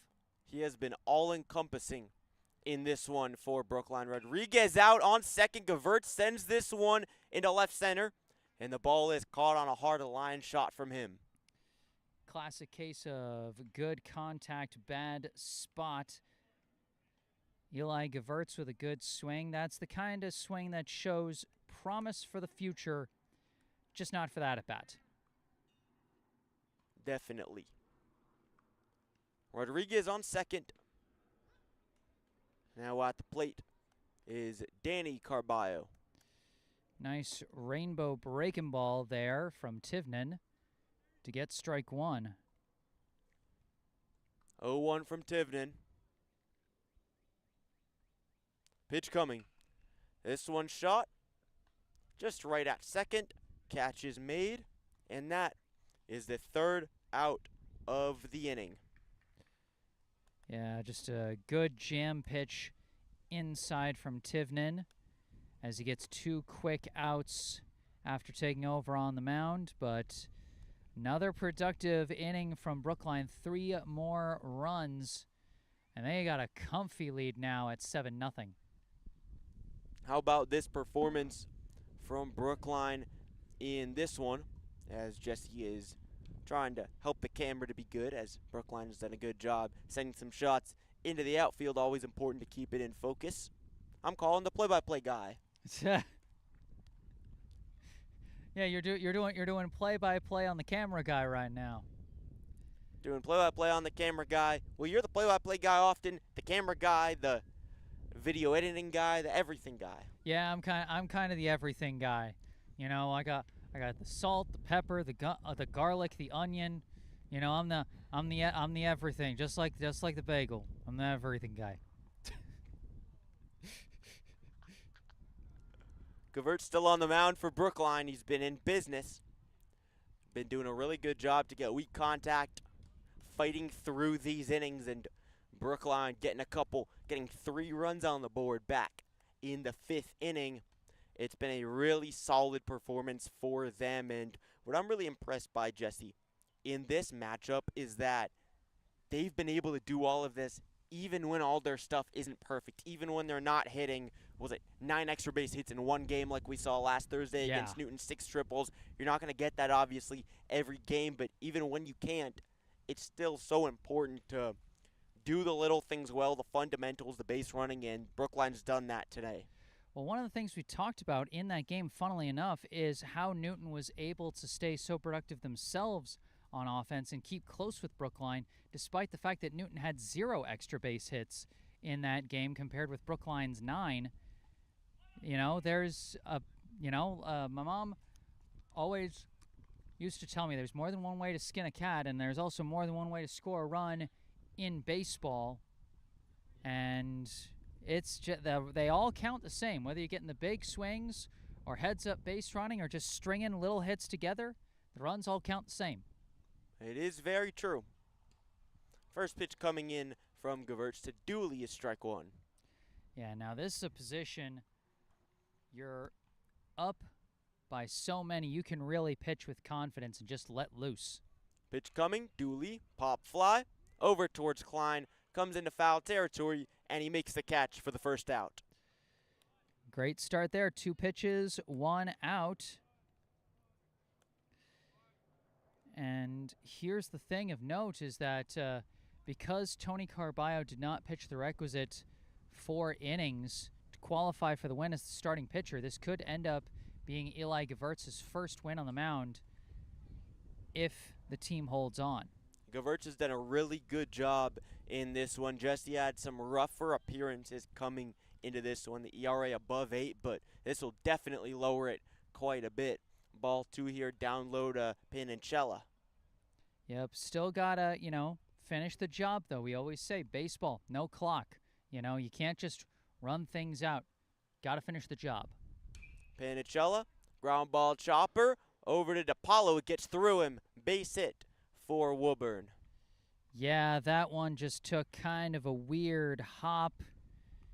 Probably still going to go down as an E6, but that one a tough one as it started out chopping kind of high. Then I think it went off the lip of the infield grass and kind of went low off the bounce and fooled DePaulo on the change of trajectory. Wood now at the plate, the starting pitcher in this one for Woburn. Pinichella's going off to second. Little hit and run attempt as it's fouled off.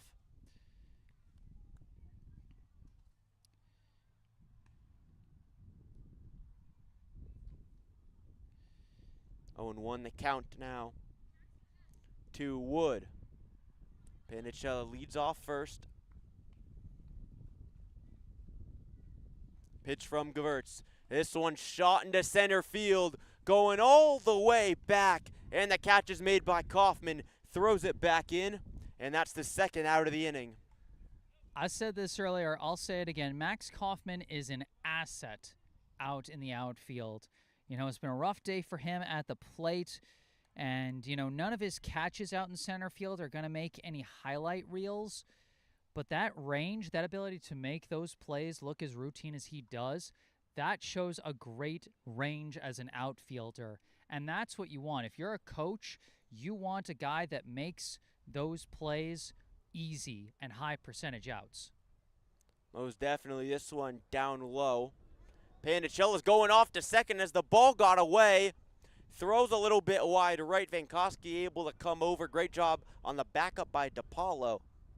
And Brookline avoiding what could have turned out to be a more difficult play, despite the fact that Panichella gets down to second. Harkin here at the plate. Panichella on second. Harkin at the dish. Big cut and a miss. Strike 1. Good breaking ball there from Gavertz. He likes to work that breaking ball. Just got to keep that command about him. Those inside in the zone breaking balls work out so well for Gewurz. This one outside, ball 2. Well, that's the thing. If the ball looks like it's coming right at you and then all of a sudden curves into the zone, that's going to cause a lot of people to flinch. That's precisely what Gewurz loves to do. 2-1. Pitch, big hack and a miss. Again, in the strike zone. Another fastball there. Gewurz, he's able to work it in there, often with those cut fastballs, Jesse, but every now and then he'll throw in a fastball and it can really fool hitters. 2-2 to Harkin. Fouls it off. Well, it's so interesting watching the different deliveries that guys have. Gewurz, it almost seems like he ducks his body down, almost makes it look like his arm is even more overhead in its delivery than a normal pitch delivery would be. So it's almost like extra overhead the way he throws. Makes for a very interesting trajectory. Definitely is. Gets the swing and a miss here. Harkin strikes out on the high and inside breaking ball. And that ends the inning. Gewurz gets through yet another one. In this matchup, he's been absolutely cruising, in line for the win if this score holds. And he only needs 3 more outs, and he's been pitching very well since he took over all the way back in the 3rd inning. Pitched 2/3. He's pitched 3 2/3 so far today, and 3 2/3 of shutout work. So that is definitely a performance you can hang your hat on. Could turn into 4 2/3 if he gets all the way through the 7th inning. But of course, you got to get through the bottom of the 6th first. Really darn impressive stuff from Gewurz as Bryce Hellendrung will lead it off for Brookline here in the bottom of the 6th. Brookline just needs to get 3 more outs defensively in order to get this win, which would advance them to a 5-2 record here on the summer season. And it would also be a 3-game win streak as well. But what's also interesting to note, Sam, is that this team needs just 3 more outs in the top half of the 7th, or just 3 runs in this half inning here. Mercy rule. Yeah. If they get to a 10-run deficit, they do trigger the mercy rule, and then we don't play the 7th inning at all. Granted, they're starting out with the bottom end of the order, so that's easier said than done. But if they can make things happen, then we might not even see a 7th inning of this ball game. 100%. Hellendrung, Hom, and Kaufman, and if they're able to do some damage, Brookline could definitely end it off. This is a just high working, almost an ephus curveball coming in there into the strike zone for strike 1 from Tivnan. Yeah, Tivnan really likes working that slow-moving rainbow breaking ball. You know, it's almost like a floater pitch at the end of Rookie of the Year, a movie that came out the year I was born. Oh no, I'm feeling old again, Sam. Help me. 1-1 from Tivnan. Fastball up in the zone, gets a strike there, 1-2. Again, you just see the hesitation from the batters. You got to figure out where it's coming in the zone so you can time it up. 1-2 to Hellendrung. Big hack, and he pops it up into center field. Coming over, and the catch is made for Woburn. Hellendrung, the first out of the inning. Chiodo makes the catch. Yep, and you can see how they're just struggling to figure out the trajectory, figuring out how to time it up. I think we got another pinch hitter Cook here. Ryan. Yep. Ryan at the plate. High fastball, big swing and a miss, strike 1. Ryan, so far this summer, 1 for 5 at the dish with a walk, 2 hit by pitches, and 2 runs scored. 0-1. Pitch taken down low for ball 1. Brookline letting a few different guys get a chance at the plate today. We've had 3 different substitute hitters in this batting order. Takes up high there for ball 2-2 and 1, and a solid hitter's count for him.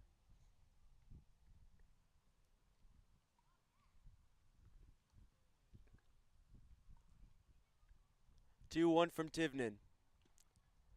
Ryan takes up and inside. They called the strike on the breaking ball there. Yeah, I couldn't tell if they were trying to figure out whether it was in the zone or whether it came off like the knob of his bat or something, but whatever they called strike.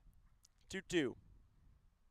Big looping curveball shot out into left field, and this one gets down. Base hit for Ryan. Coming over to second base. He gets in with a stand-up double. Nice piece of hitting for Cook. Ryan maybe a little out in front, more so than he might have originally intended, but that works out very well for him. Drops it right in left field. Again, hugging that left field line for his first extra base hit as a member of this Lou Tompkins team. First pitch to Max Kaufman, who's had a really nice day in the field today for Brookline, making a lot of hard plays look routine, as we have talked about. Dangerous position for him with Ryan on second. 1-0 from Tivnan. Kaufman, pop fly into left field. Chiodo going back, and he makes the catch, second out of the inning. Yeah, like we said, good day defensively for Kaufman. A rough day at the plate for him, as he is now 0 for 4 at the dish, but still able to help out his team one way or another. Leo Vankowski now at the plate. Takes the first pitch down low for a strike on a curveball. Brookline is 3 outs away from ending this one. Defensively also, if they were able to pull off 3 runs in this inning, they would trigger the mercy rule and automatically get the win. 0-1 pitch to Vankowski. Chopper back at the pitcher. Tivnan can't make the play though, and Ryan advances to third. Vankowski legs out with an infield single. Yeah, that's one I would score an infield single as well. I might double check to see if they score it as an E1. Personally, I'd give it an infield hit, but might be a little borderline. But this is the dangerous part of Brookline's order. They could still potentially make something happen here in this inning.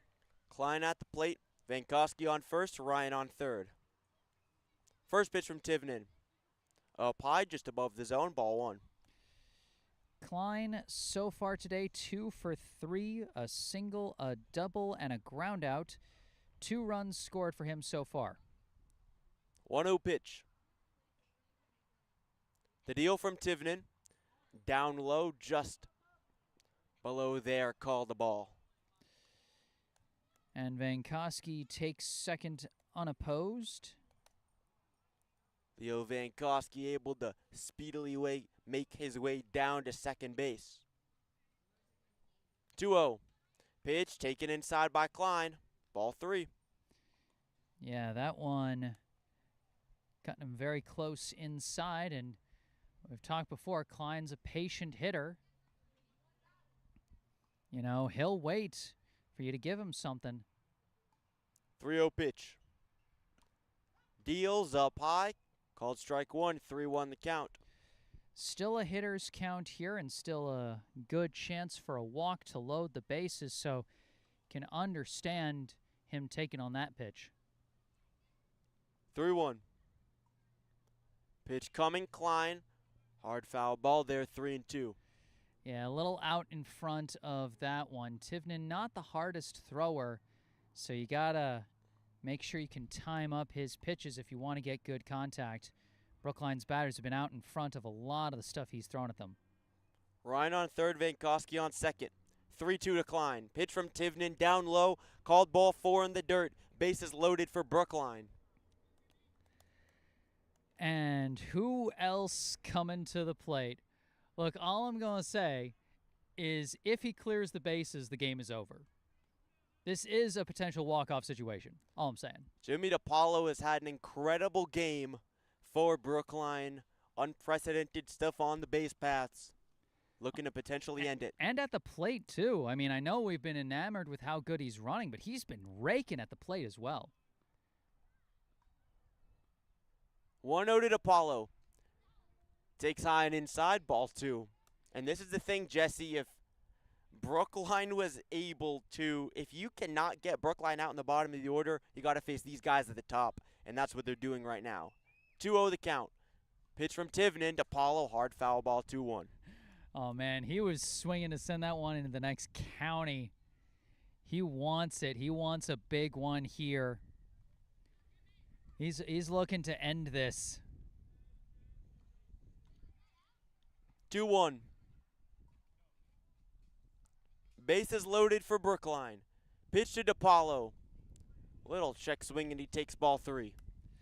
I mean, he might not even get his pitch. He might just end up with a bases-loaded walk at this rate, which would bring in another run, and Brookline would still have the chance to trigger the mercy rule, but he wouldn't be able to end it. Ryan on third, Vankowski on second, Klein on first. 3-1 to DePaulo. Takes ball 4 down low. He doesn't even get a chance to hit. Drives in the RBI walk. 3-0 Brookline as Ryan scores. I think you mean 8-0. 8-0, I mean, not 3-0. But yeah. 8-0, but 3 still on. 3 still on. 8-0 indeed. 3 still on for Brookline. Tony Carballo at the plate. And now the winning run is in scoring position. All you need is a base hit, and that could end the ball game. Vankowski on third, Klein on second. This one shot out through the gap. Base hit. Runners coming around, and Klein holds at third. Bases loaded. Tony Carballo drives in the run, and Brookline is 1 run away from winning this one on a mercy rule, and Edwin Rodriguez coming up. Man, you almost wonder if Coach Busey decided to hold the runner to give Rodriguez another chance at the plate, give him another rep here. He had a great RBI double his last time up, and now a walk, a hit, a lot of different things could potentially end this ball game. Klein on third for Brookline. DePaulo on second. Rodriguez, hard shot at short, and a throw over. Woburn gets the out, and they live to fight another day here. 3 more outs that Brookline needs to win it. Well, they live to fight another inning at least. Another inning. Brookline just 1 run short of the mercy rule there, but they still put up 2 more runs. An impressive day offensively for them, no question. Most definitely. Brookline has been absolutely incredible in their offensive output. 9-0 in this one. They tack on another 2 runs, and Eli Gavertz, who's in line for the win, is still on the mound. He's been great in this one.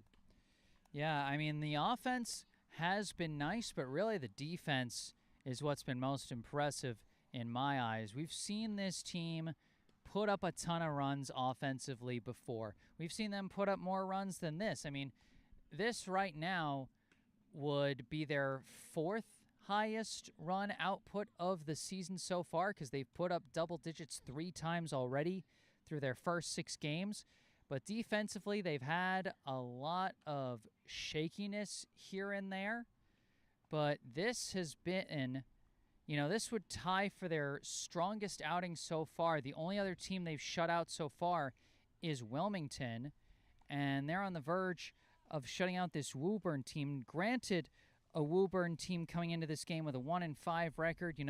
On paper, Brookline was the favored team, but to be able to execute defensively the way they have, this could be real good for building a foundation of what this team could do in the rest of the season to come. Definitely. Brookline looking to shut the door on this game against Woburn. Hennessy at the plate to start the top of the 7th. Brookline 3 outs away from winning this one and improving to 5-2. First pitch from Gavertz popped up by Hennessy into foul territory and out of play. And we got a couple notes in the live chat, actually, from Joanna Fricky saying, "Good job, Brookline. Kudos to your opponents for good sportsmanship in the face of a difficult game." I like that. That's a good thing to note, even when your team isn't having their best game, to still stay in there and be classy about it. We like to see that.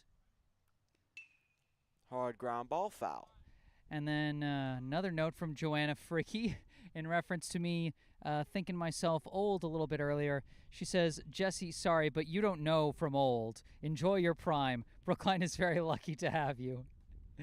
Joanna, I can't help it. I'm standing next to this young man here, and it's like, oh my God, he's like so many years younger than me. It feels weird.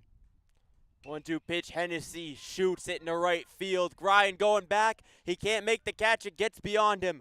Going down to second base. Hennessy wheels in, but he stops. And a big double for him here in the top of the 7th to lead off. Yeah, that was really well hit ball from Hennessy. First extra base hit of the day for Woburn. They haven't had a lot of full-on base hits today. I think that actually might only be their second base hit. Again, granted, it depends on how they scored that one weird bounce that got past Apollo, whether they call that an E6 or a single. But assuming they called it an E6, that's just the second base hit of the day for Woburn's batters. Pretty nut stuff. Newell showing bunt to start it just to try to mess with Gewurz a little bit. Yeah, the small ball, aggressive on the base paths approach has been the only thing that's provided any big chances for Woburn. Bunting again. Just faking the bunt. Or we can't be sure. Maybe he's really trying to bunt. And we actually got a new catcher for Brookline, Josiah Kalmus, now behind the plate in place of Danny Carballo, getting some reps behind the plate. This one up high. Fastball from Gewurz. It's ball 3. 3-0 the count. Yeah, I mean, now you got a hitter's count, Why bother laying down a sacrifice? Good opportunity now to salvage something for Newell, and he walks. 4-pitch walk for him. He goes down to first, and with Hennessy on second, solid stuff here in the top of the 7th for Woburn. Yeah, that's the thing about showing bunt is sometimes pitchers are like, okay, I'll throw off trajectory to get him to lay down a bad bunt, but then if the bunter pulls back, you get some balls and you can work yourself into a hitter's count like Newell did. Carabello at the plate takes strike one. Gewurz now playing aggressively, getting in that low and away fastball. And I like that. If Gewurz can really develop his fastball to complement the nice movement he's got on his breaking balls, that could give him a really well-developed arsenal. He's shown a lot of promise today of what, he could really grow into as his career goes on. Oh, one big hack and a miss. High fastball there. Back-to-back quick pitches on the fastballs from Gewurz. Yeah, and that second one looked like it had a bit of a cut to it. Subtle drop there at the end of its trajectory. Maybe a little less fast, but still good pitching. He does like to use those cutters. Runners going off for second and third. The throw down to second is safe. Runners on second and third now for Woburn. Yeah, that is the kind of pitch that as a catcher you want to get. You're already up in a standing position, able to throw. Came in fast, but not a good jump towards third by Hennessy, and Kalmus wasn't able to make the throw in time. Carabello fouls this one off to the right side, and with Hennessy on third and Newell on second, solid stuff in the last inning of this one for Woburn. And now only a force at first base. But Brookline still playing back except for the third baseman. 1-2, this one shot towards second, fielded clean. Levi Vankowski throws to Klein, and Klein going down to third base. Hellendrung can't make the catch over there. Run scores, 9-1. Woburn gets their first run of the game, but Brookline is 2 outs away from winning this one. Yeah, always a bit of a bummer to see a shutout come to an end, but, you get the outs. Don't try to do anything fancy. Just finish the job.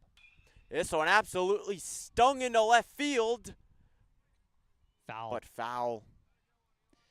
Yeah, Chiodo really tagging that one, but a little too far out in front. Chiodo, speaking of players that are good on the base paths, a real speedster. He is here at the plate. Pitch to him, down low and away, and it's called ball 1. Yeah, he's a guy you don't want on the base paths, but he's been on the base paths twice. He is 0 for 1 with a walk and a hit by pitch and a flyout. Newell on third. Chiodo pops it up over in foul territory. Klein coming back for it. And the tree messes up his catch. He was about to be right under the ball, but it hits a leaf in the tree, and it drops harmlessly in foul territory. Yeah, man, that one was just inches away from being within range for a clean catch for out number 2. You know, I'm not sure, depending on the rules, even if Klein had caught that one off the tree, I'm not sure if that would have been an out. 1-2. Bounced by Gewurz, 2-2 the count. And you see Chiodo signaling over to Newell at third that the ball was collected by Kalmas, not to try it. 2-2. Chopper tried to dig that one out, and he's trying to dig it out on the base paths. Runs, scores, and he does. Gets down to first base. Drives in this second run of the game for Woburn.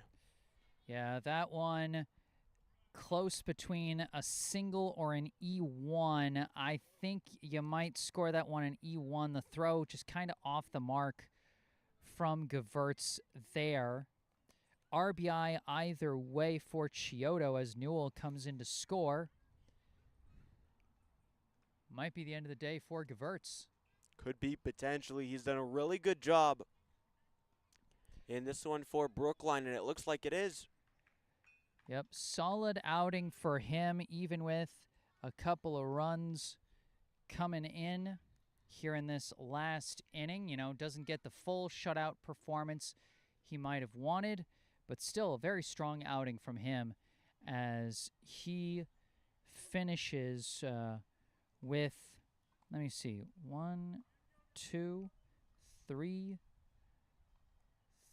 4 innings even for him as he got one out. And in comes Theo Bruin, another guy who's hoping he can bring some of his numbers down a little bit as he's had 2 previous relief appearances. He actually got that win against Newton, blew the lead he was given, but then the offense took the lead right back while he was still the pitcher on record, and so he got the win there. He's pitched just 2 innings so far this summer. His ERA standing a bit high at 21 with a whip of 6.5. Still searching for his first K of the summer. But, you know, getting the reps in. His team is up by 7.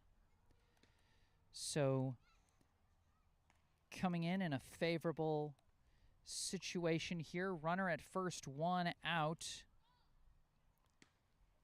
And he'll be facing Tivnan as his first batter. Tivnan, who came in after the starting pitcher Aiden Wood was taken out for Woburn, but Brookline here with Theo Bruin on the mound, and I just got to say, this is a good time to give some guys some reps for sure. Late in the game, up by 7. It's a pretty safe situation, all things considering. Just 2 outs away from winning it. Well, it looks safe, but we've definitely had some games where safe all of a sudden turned into scary. That Belmont-Watertown game that turned from, I think, like a 10-2 game to a 10-9 game or something like that before Brookline finally managed to end it. You never know what could happen. Bruin throwing back to first base, and that one could have turned a little bit scary. It was low. Klein was able to get down to make the grab, though. With Chiodo on first, dangerous base runner. Tivnan at the plate. Takes the strike.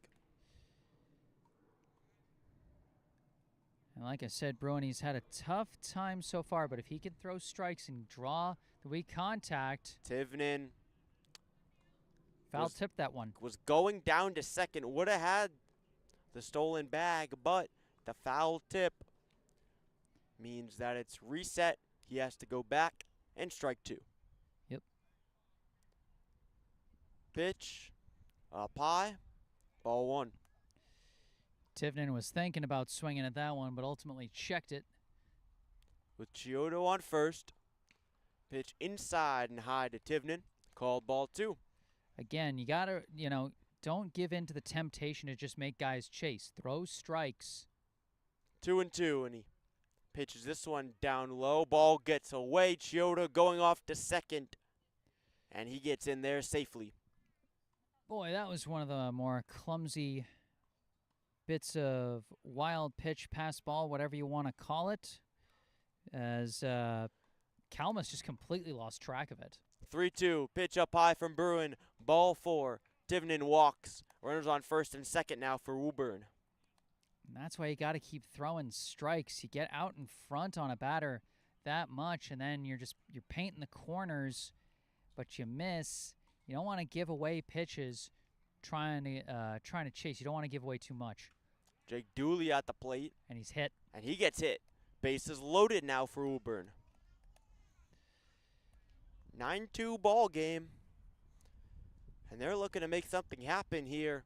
Only 2 outs away from falling to Brookline. 2 outs away, but they're starting to put something together here.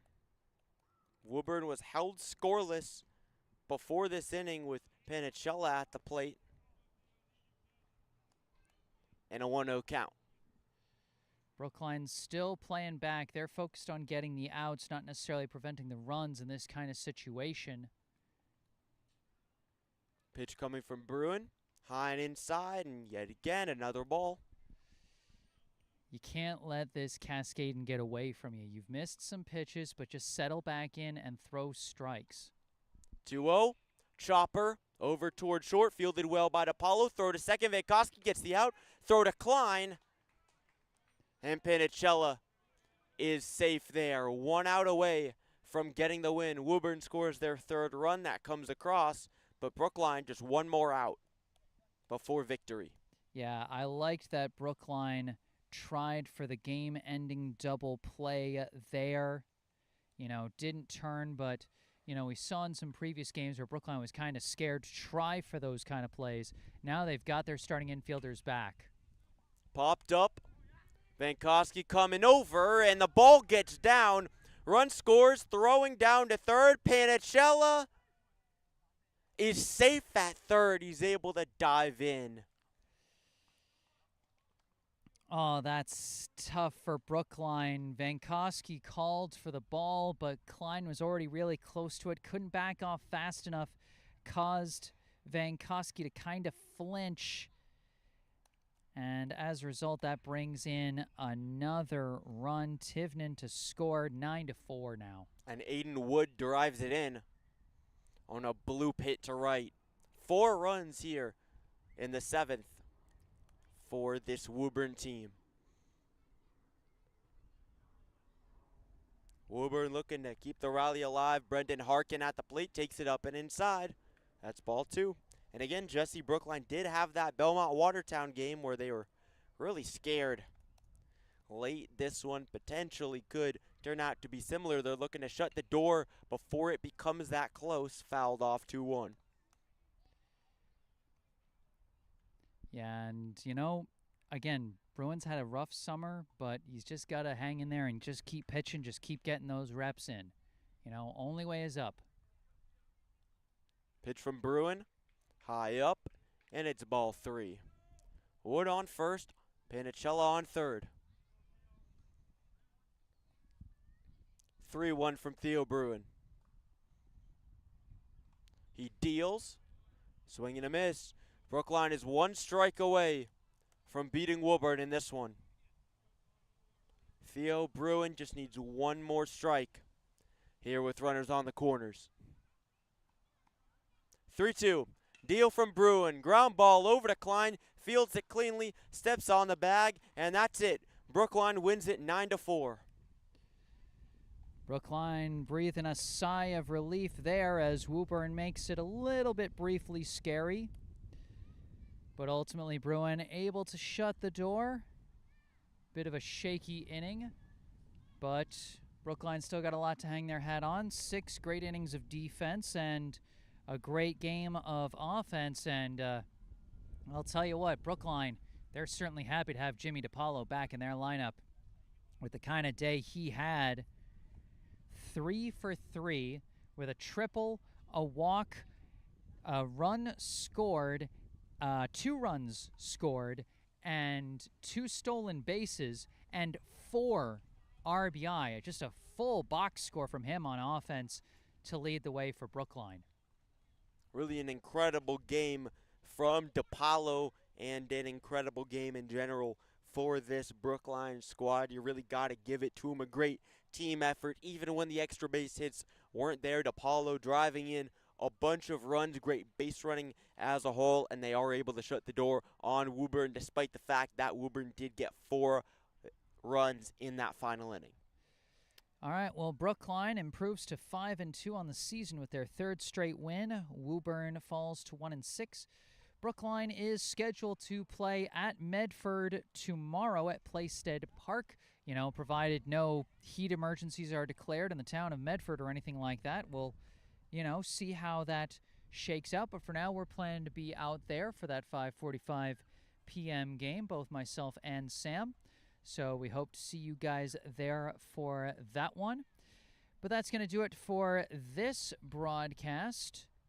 Thank you all so much for tuning in. If you enjoyed the broadcast, be sure to like the video and subscribe to the channel. If there's any comments you would like to make, you can leave them in the comments section after the broadcast is concluded.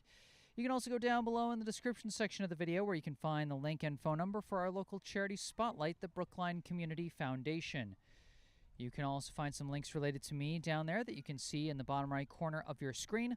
My personal website, jessesports.com. My email, if you would like to send me any questions, requests, or comments, as well as my social media accounts on Instagram and Facebook. I'll be posting Brookline's highlights from this game on this channel later tonight, as well as on Instagram and Facebook, so be on the lookout for those. But that's going to do it here. Brookline 9, Woburn 4. From Joe Campagna Diamond at Warren Playground in Brookline, Massachusetts, alongside Sam Lowenstein, I am Jesse Mayfield-Sheehan. Thank you all for watching, and have a good night.